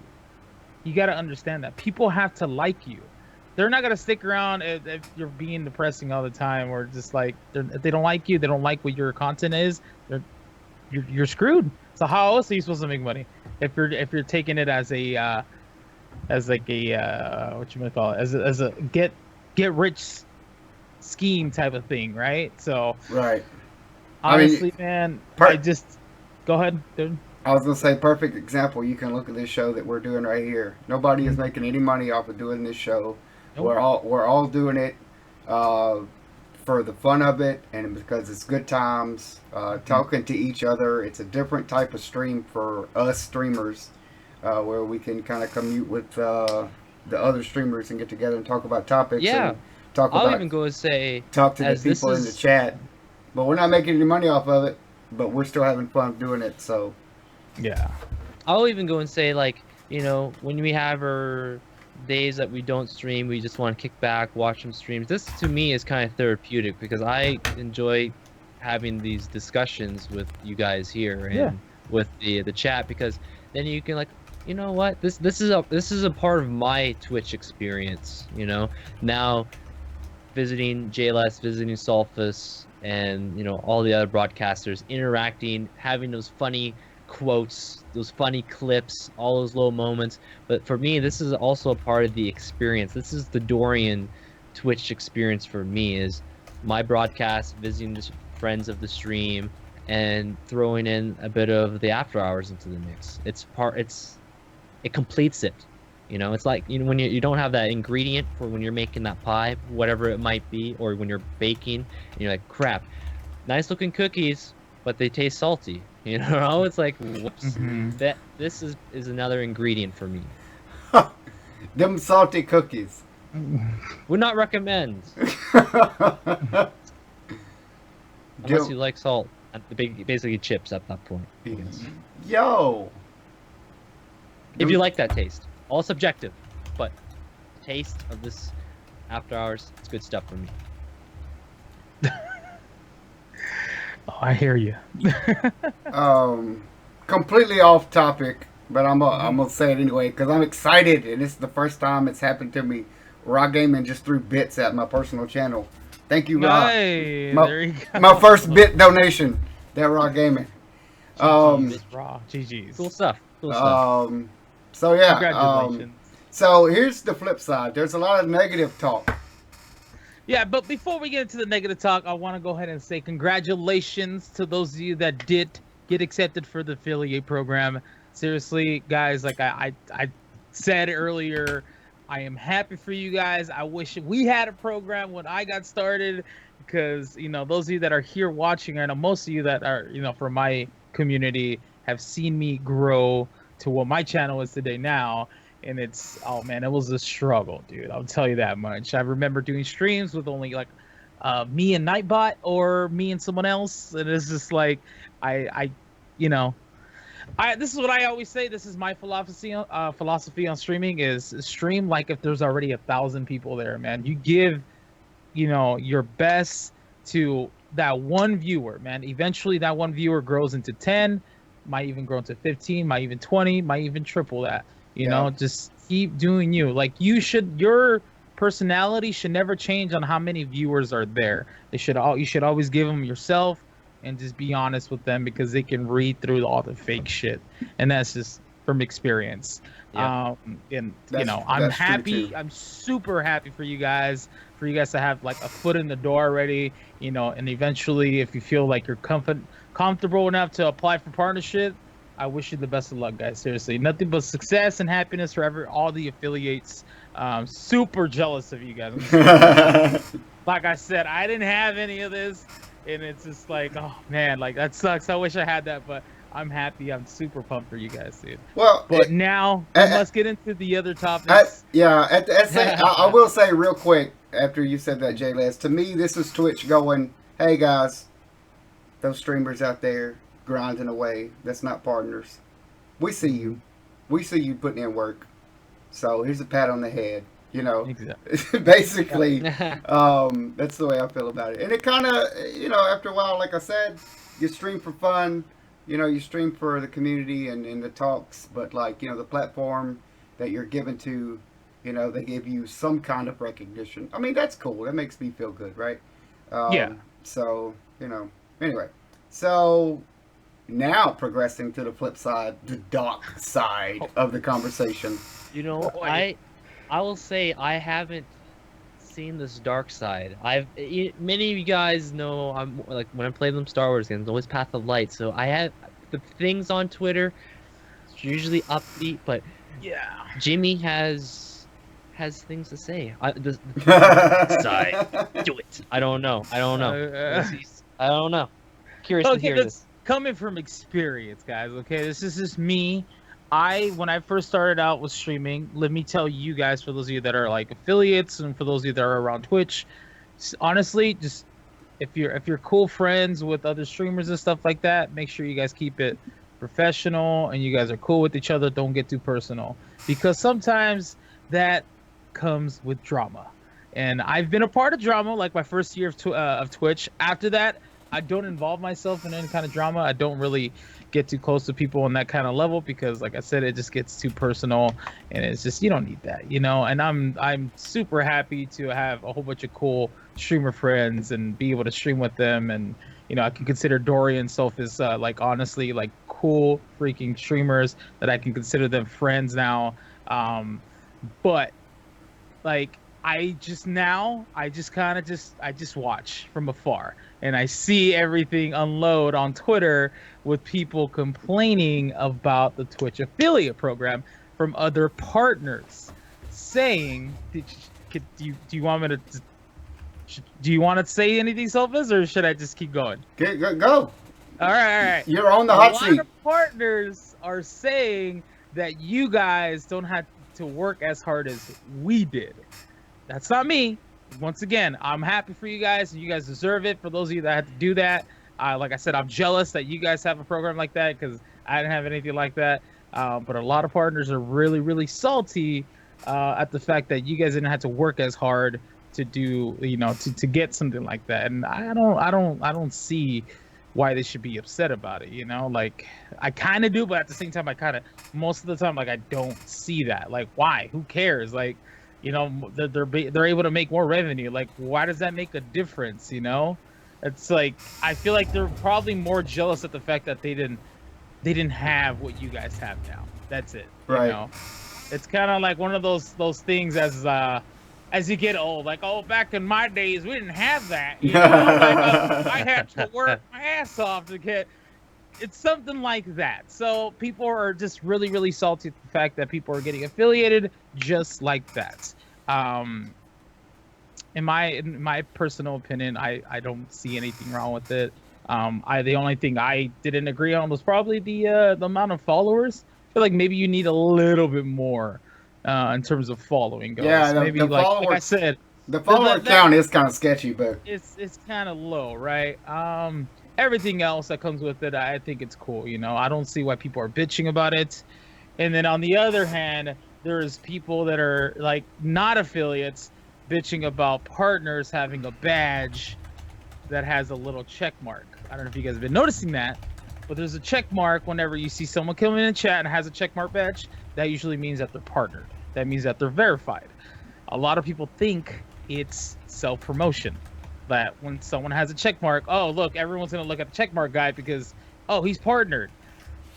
I simply I have it on because I think it looks cool. Like, yeah, I get something out of this. Like, this is awesome, Like, I remember having Turbo. Turbo was cool back in the day when I used to pay for it too, But then, like, now I have the purple check mark. I'm like, this is cool. But a lot of people don't like that either. They think it's self-promoting because, you're taking attention from the chat to see that. Because that kind of like, I don't know if you guys have ever had a staff member come into your stream before. People are like, oh my God, what's that? What's that? Like, how do you get that? I'll be right back. Yeah. So that's the situation right now with the affiliation program coming around from some of the other streamers. They don't agree with it. They feel like it's too easy to get it and stuff like that. well, I think it depends on the person, right? So, I honestly don't think you would be bothered by anybody with a check mark in your chat. Yeah. But, like, if you were streaming and Dorian comes in your chat, like, you would definitely not worry about Dorian. Because you know Dorian, you know what I mean? But if somebody else comes in your chat and has a check mark and you don't recognize them, you would be like, hey, what do you stream? You know, like I see you check Right, mark. right, You know, Right, that's true. I might want to go And check that guy out. But you know what? Oh, everybody's not of that same like attitude, I guess. You it's know, true. Yeah. I mean, even still, like, you know, I go into people's chat and you know, I say hey and stuff, but you know, I don't self promote. Mhm. Maybe the streamer will do a shout out, but like, I guess I can see where it's self promoting, but at the same time, I think it's more of a recognition thing by the website Yeah, to that's to let the I see partners what stand out. I see what Twitch was doing there. They wanted to give us something so that we feel like special for the hard work that we had to put in for to get partnership and stuff like that. Um, I don't see the hate towards it. Honestly, like I said, I don't understand the hate towards the affiliate program, and I don't understand the hate towards the verified badge. It's just like what? Why are people bitching? Like you make your own income. Be good, you know, be happy for them. Like they're gonna be making their own income too. You know, they still have to grow a community.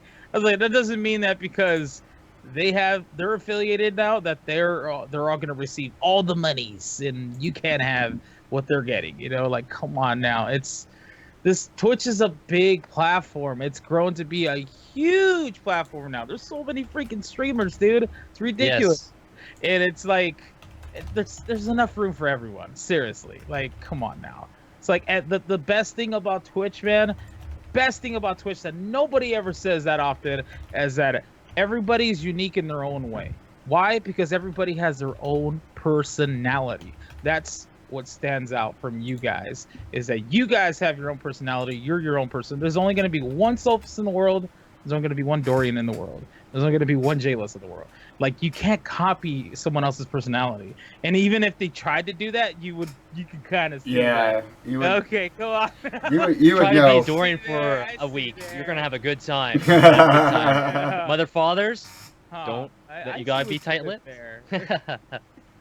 But- It's just yeah, I don't understand like the hate coming from all this positive things. These are positive things. Yeah, Nothing negative. Like this is all good stuff that we should be happy about and we should honestly what we were talking about earlier about YouTube, that's scary. Let's hope we don't get to right, there. correct. Because of that. But right now it's nothing but good news. Affiliated program, partners earning more money too, like getting a higher sub tiers. That's incredible, dude. Like oh man, So, like oh, so you guys are gonna be able to get your emotes too. let me ask two questions right quick Yeah. for you partners. Sure.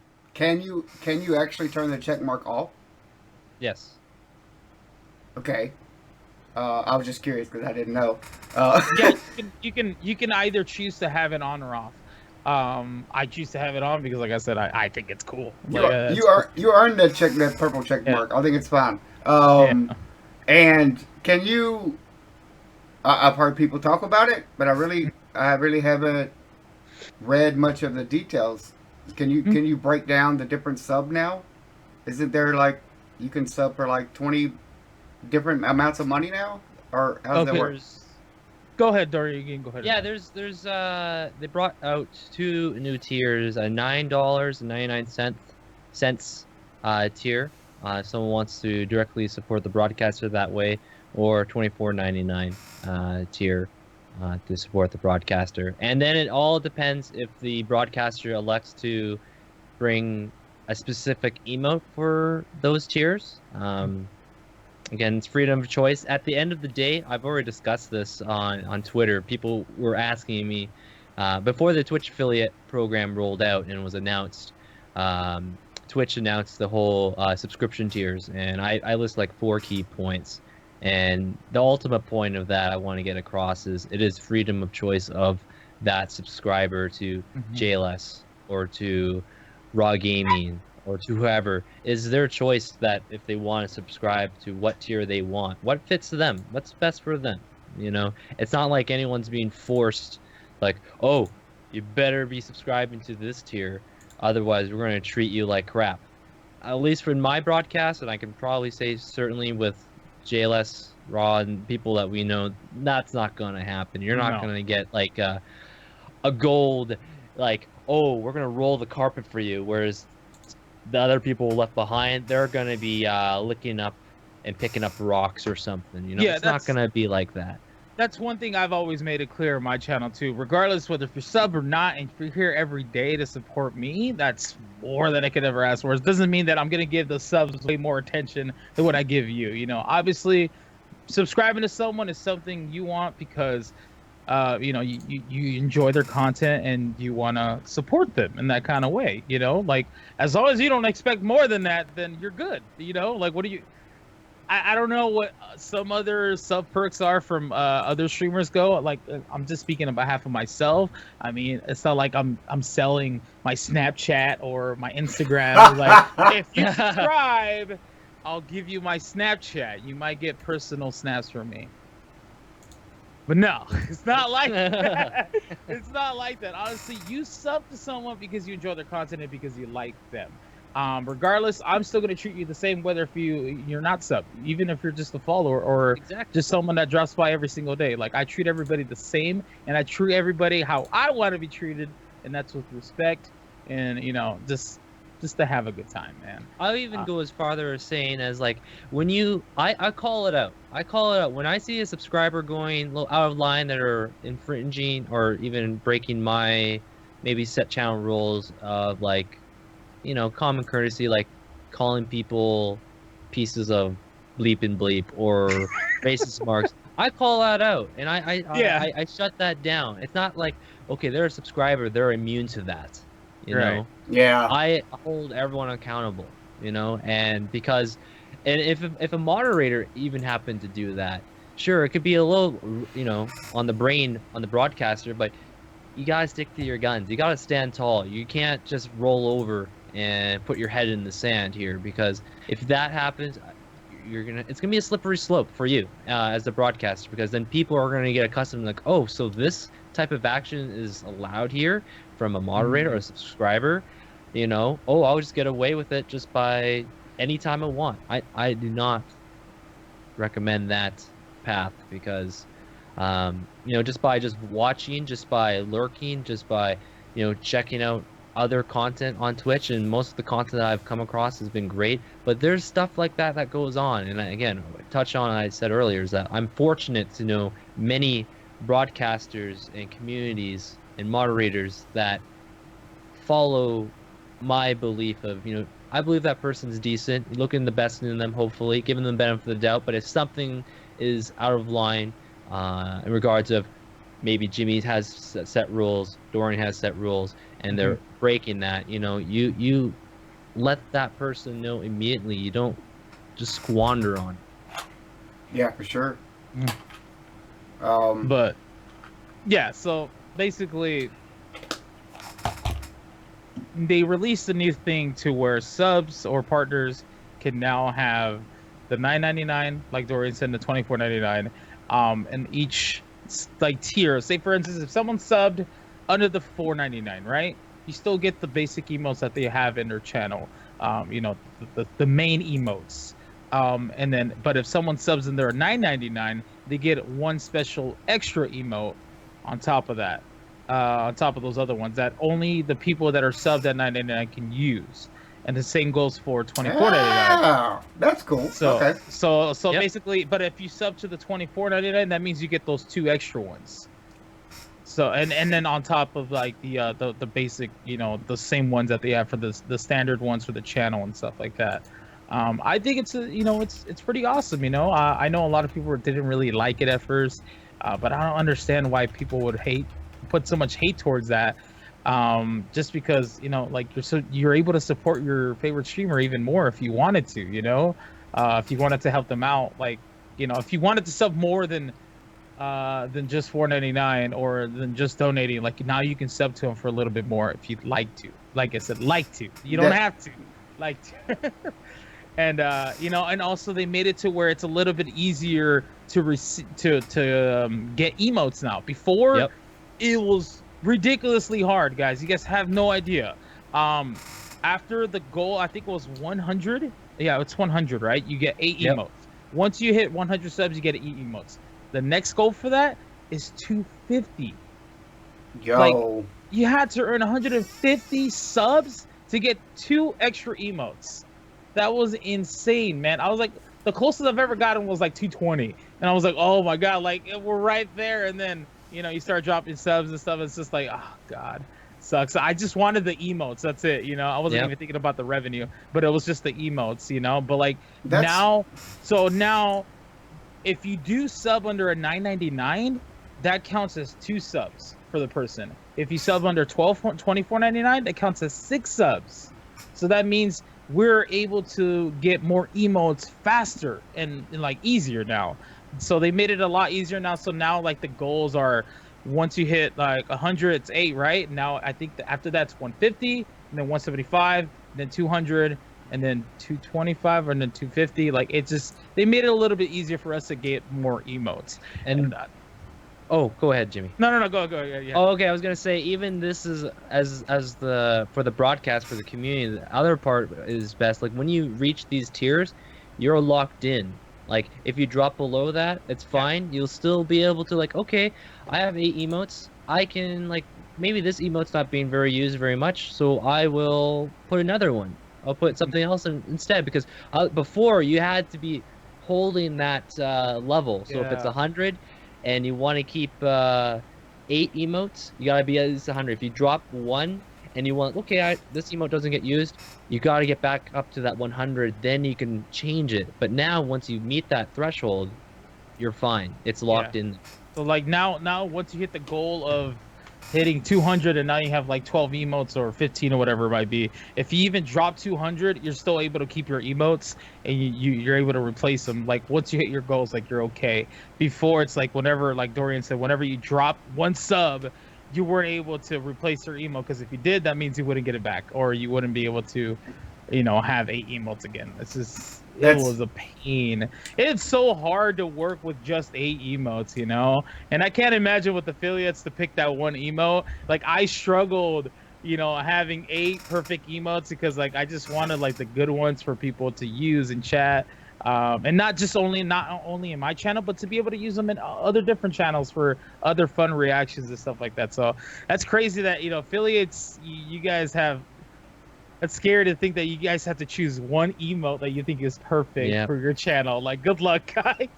I seriously, I struggled with 8. I can't imagine with one emote, man. Like, best of luck. Make sure it's a good one. Me personally, I would choose like a love emote or a hype. That's just me, though. You guys go with whatever you guys want. How about a can of hype? Can of hype. Or a can of hype emote. That would be cool.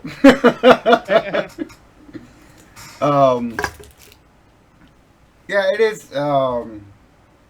It's good. I was actually going to ask about that. Like, once you reach that emote threshold and then you drop below, like, what happens? So I was actually going to ask you that. So Oh, so like before, so I'm at, let's say 105, and then I drop to 98, and it was like, yeah, this one emote's not getting used so much. I will want to change it, but I'm at 98. If I replace that one, you actually lose the emote slot. It would disappear.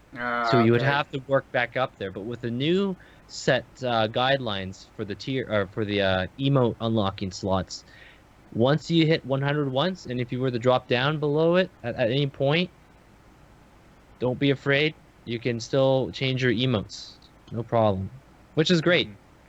Cinemilk, they haven't actually introduced the emote yet. Yeah, the whole emote thing hasn't been rolled out yet. As of right now, affiliates can only receive bits as revenue. So once they actually, I'm thinking once they rolled out all the invites to people, that's when their next step would be to put the sub button on all the affiliates' channels, so that way they can get the emote. Because if they put a sub button and no emote, then you know how people are. Some people are just like, oh well, I wanted emotes, Yeah. So I think once they're able to send out all invites and stuff like that, then they'll give them the sub button and then the emote slot. Yeah, and I think again with that,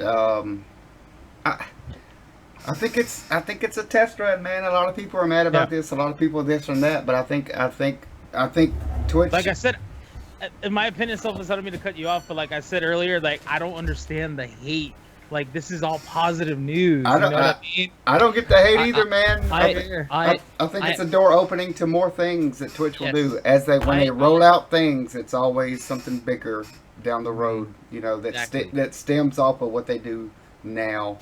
And now you don't get so many angry people about not being partnered. You know, now you guys have Twitch affiliates. Yeah. I remember back when, oh God, guys, let me tell you. I remember back when certain people were partnered and they weren't averaging 100 viewers or 50. Like they would get so much hate off of that. But like, oh, I average 100 viewers and this other partnered streamer only averages 20. How am I not partnered? You know, like, oh God, thank God they rolled out an affiliate program so that way at least they can earn some kind of income. You know. Because now you don't have as many angry people about that. Like, yes, like everybody can earn income if they want, you know. Just, I don't understand the hate at all, and I'm glad that you know, all this good news is happening to everybody on Twitch. You know, especially people that are trying to make this a thing that they want to do full time or a long term. Well, and Exactly. I think eventually, you know, when news hits, most people have that snap reaction.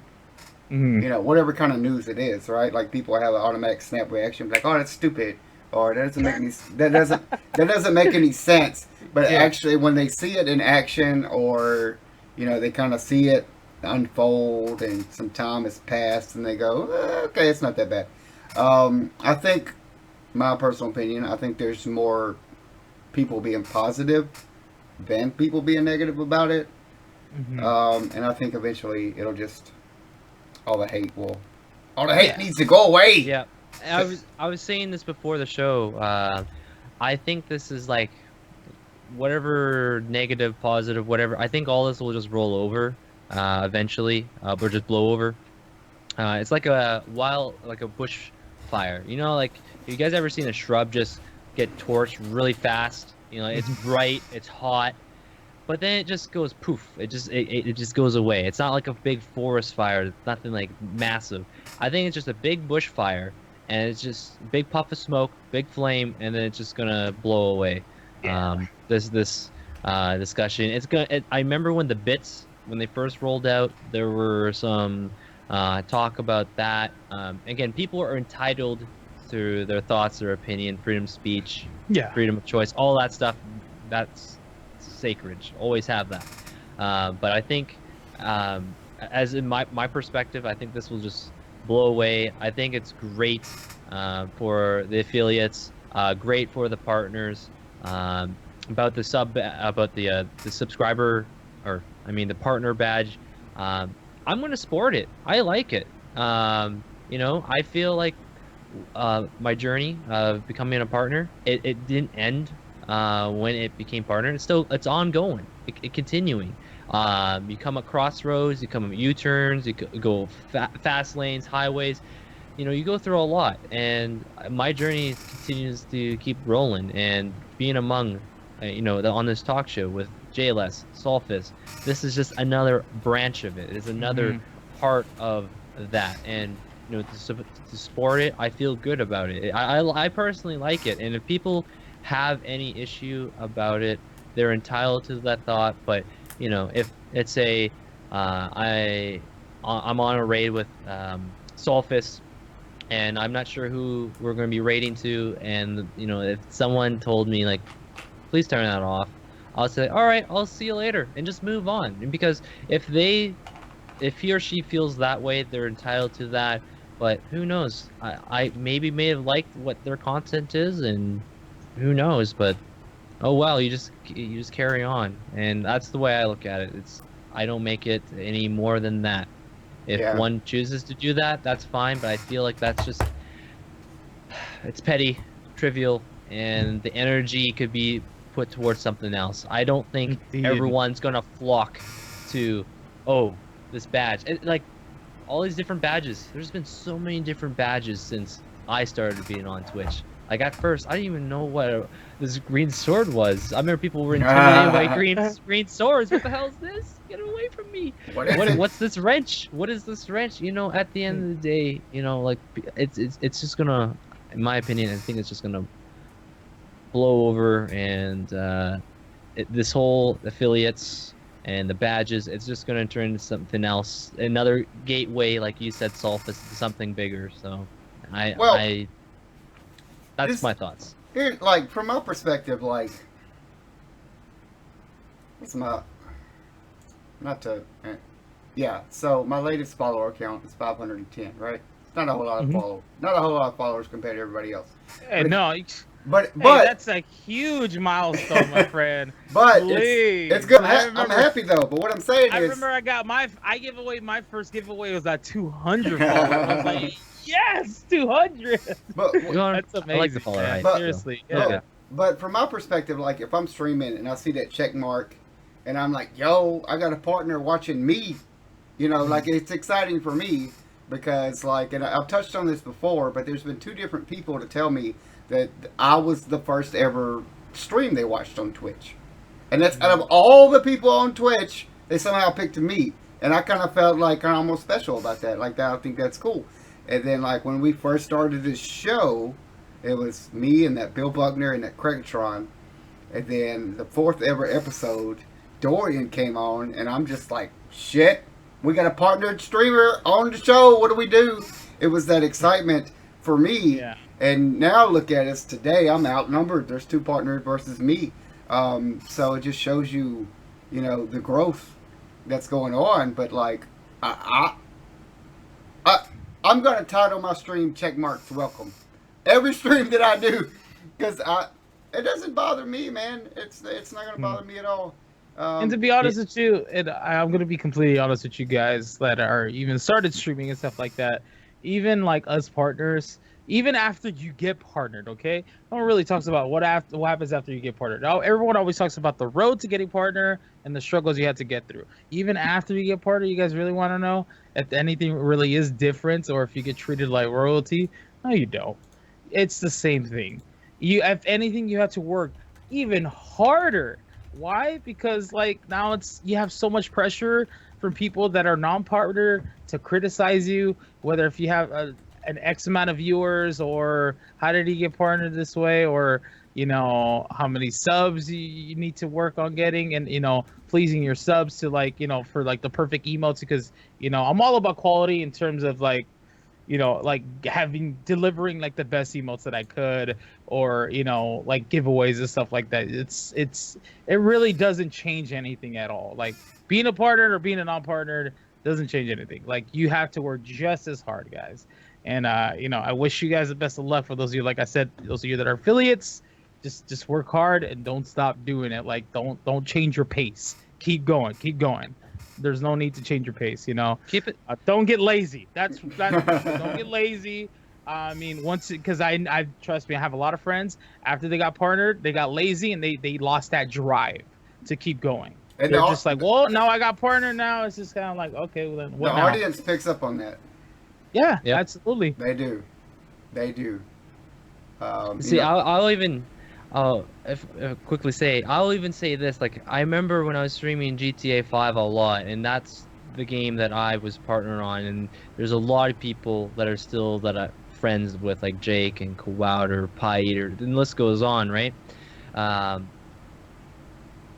Fun game, had its moments, but I wanted to, as soon as the partnership kicked in, I'm like, all right, I want to make this the best that I can. I want to provide the best content quality, communications with everyone. So like, you know what? I want to dip into games that I have played or haven't played. I wanted to branch out, experiment.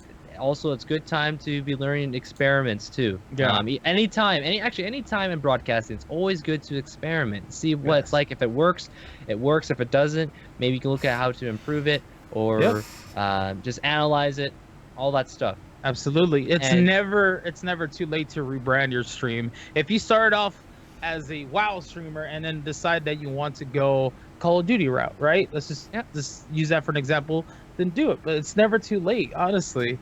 If you want to rebrand your stream on how you want to change things about your stream, whether, before you're allowing people to be a little bit, outlandish and, say bad words in the channel, or just make like dirty jokes and stuff like that, and now you don't want them to do that, well then change it about that. It's never too late. Don't give up. It's never too late.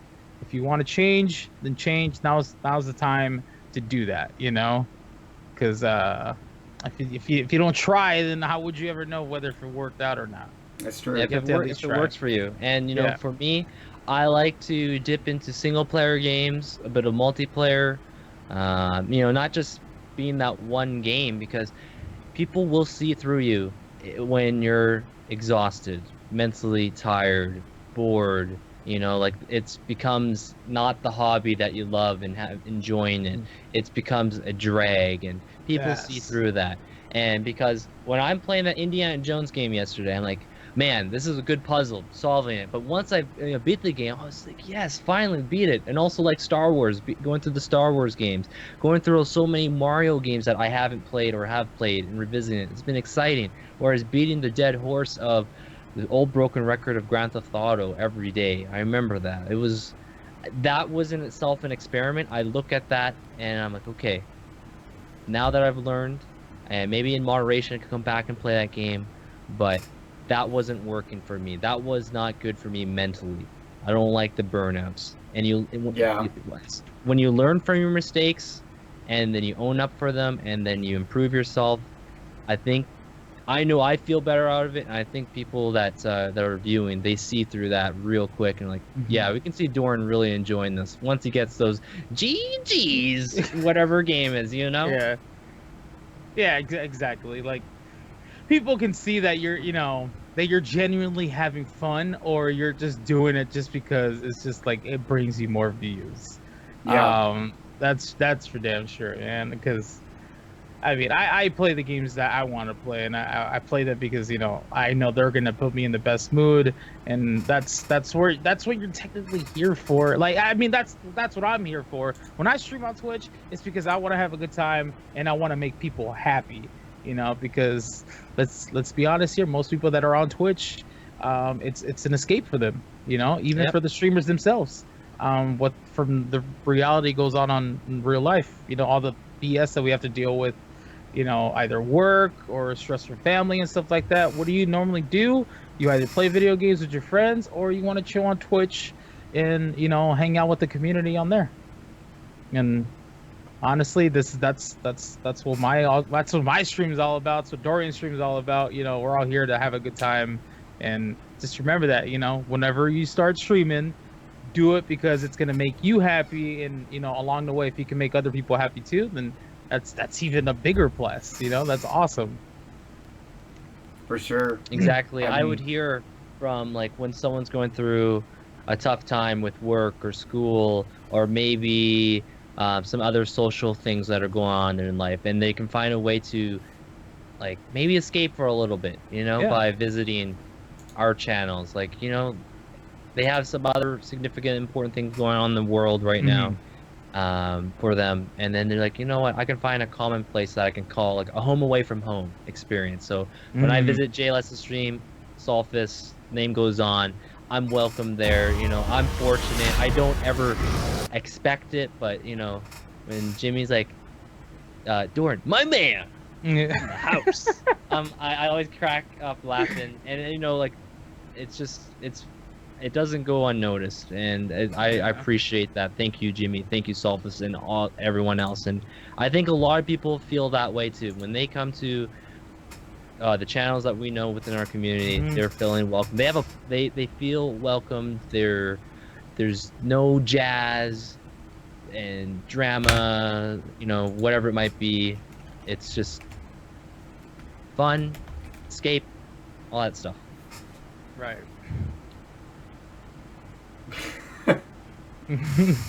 Oh, chat cracks me up. You guys are great. Yep. Um, Thank you guys, everybody that's watching, by the way. You guys are freaking awesome. We appreciate all your guys' love and support. You guys being very active in there too helps. And Oh, yeah. you guys asking us questions or getting involved with the conversation. Thank you guys, man. You guys are amazing. Thank you for Yeah. those of you that have been hanging out from Dorian's, my stream, Soulfiz's stream. Like, this is what we love to enjoy, seeing the communities come together and just having like an honest conversation. about some of the things going on Twitch or video games in general. Like, this is the whole reason why we have these podcasts. For sure. And we got so affiliate program, final words, good things. From Good this things. from this panel, we're loving it. Yep. So speaking of shout out to the audience, we got 11 people hosting the channel. Hey. Appreciate that, guys and gals. We got Thank you guys so much for hosting. Appreciate it, guys. under the category of talk shows, we are top 20 in viewership right now. So Yeah. shout out to that as well. And overall shout outs again, thanks to Leader Dog for dim musics during the pre-stream. So that was, I mean, that's all the topics we're going to discuss tonight, guys and gals. We're going to go straight to them shout outs. Dorian, take it away. Okay, well, again, thank you guys for being a part of this show, the After Hours. Always a pleasure. Sulfus, thank you so much.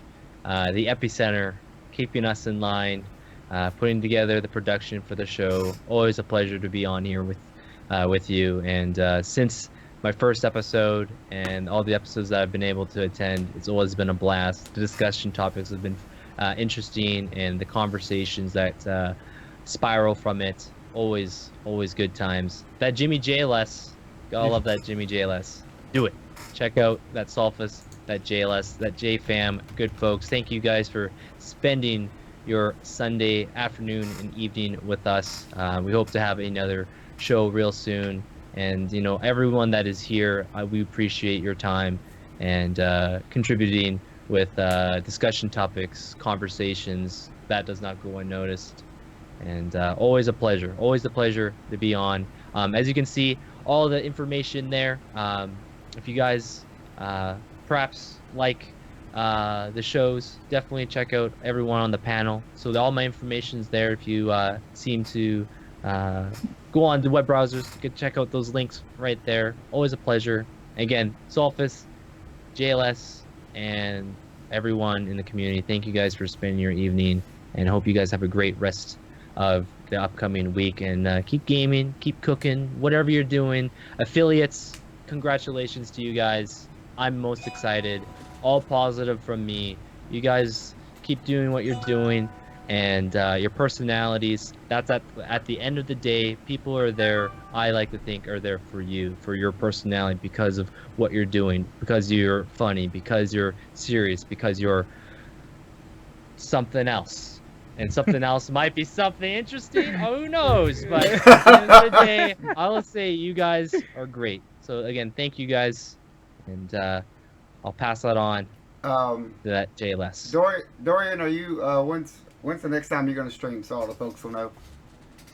Oh, so that will be tomorrow, and we're gonna have a chillaxing stream. We're gonna take a little break. I'm gonna take a little break from the puzzles. We're gonna visit Indiana Jones, Lego Indiana Jones, as you guys can see right there. Hey, there's more puzzles in that game too, just so you know. I hear the audio commands going off right now. I just heard the audio command saying, "Don't worry, Ian. Jimmy might be right. There might be more puzzles here. I don't know." The puzzles. Yeah. So who knows? So we're gonna be, at least, hopefully, the severity of the puzzles are gonna be a little more relaxing. So that's what will be coming up tomorrow. Always a pleasure to be here. Very good. Jless, give them shout outs. Yes. Shout out to everybody that is watching. Thank you guys so much, man. You guys have been awesome. I appreciate for those of you that came over from my community. And please, if you guys haven't done so, please follow their podcast, because Sulfus does one hell of a job. He you know, the production, always, you know, staying, you know, in contact with me, letting me know what's going on, the topics. He puts in a lot of effort, guys, and you know, with him working a full-time job on top of that too, you got to give it up to him, man. Just shout out to Sulfus and Dorian once again. Follow my man Dorian. He's an awesome dude. He plays a variety of different stuff. As you can see, he's gonna play some Lego Indiana Jones. Man, I need to revisit that game too. And my man Sulfus as well. Variety, does a little bit of everything. Give him some love as well. Guys, thank you guys so much for watching. I appreciate it. If you guys haven't already yet, or have never heard of me, I'm Jimmy Jless. You can follow me at twitch.tv/Jless. or follow my Twitter at Jless23. Thank you guys again for watching, hanging out with me on this lovely Sunday evening. Thank you guys. I'll pass it on to my man Sophus. Thank you for having me, Sophus.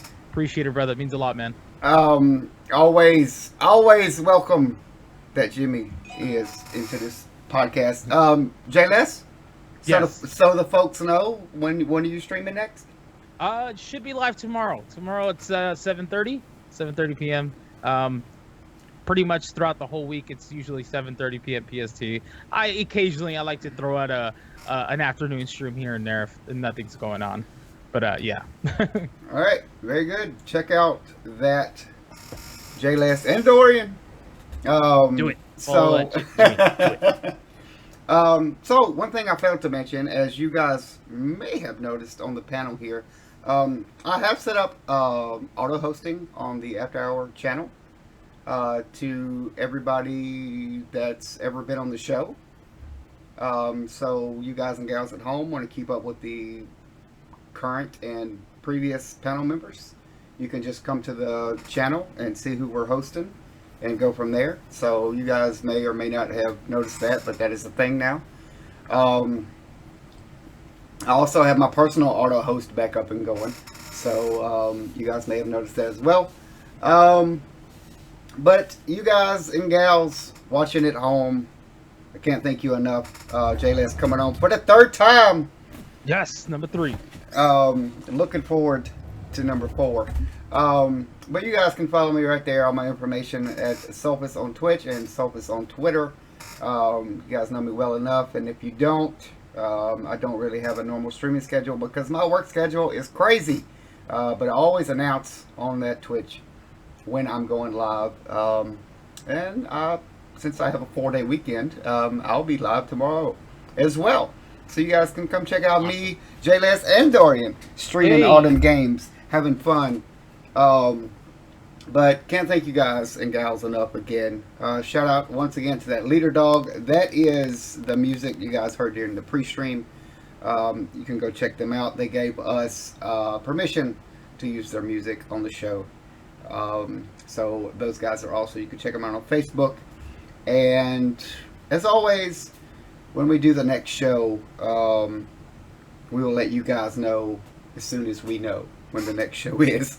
Like I said at the beginning, with my work schedule, we announce the days off to the guys and gals, and we see when we can get together and do a show.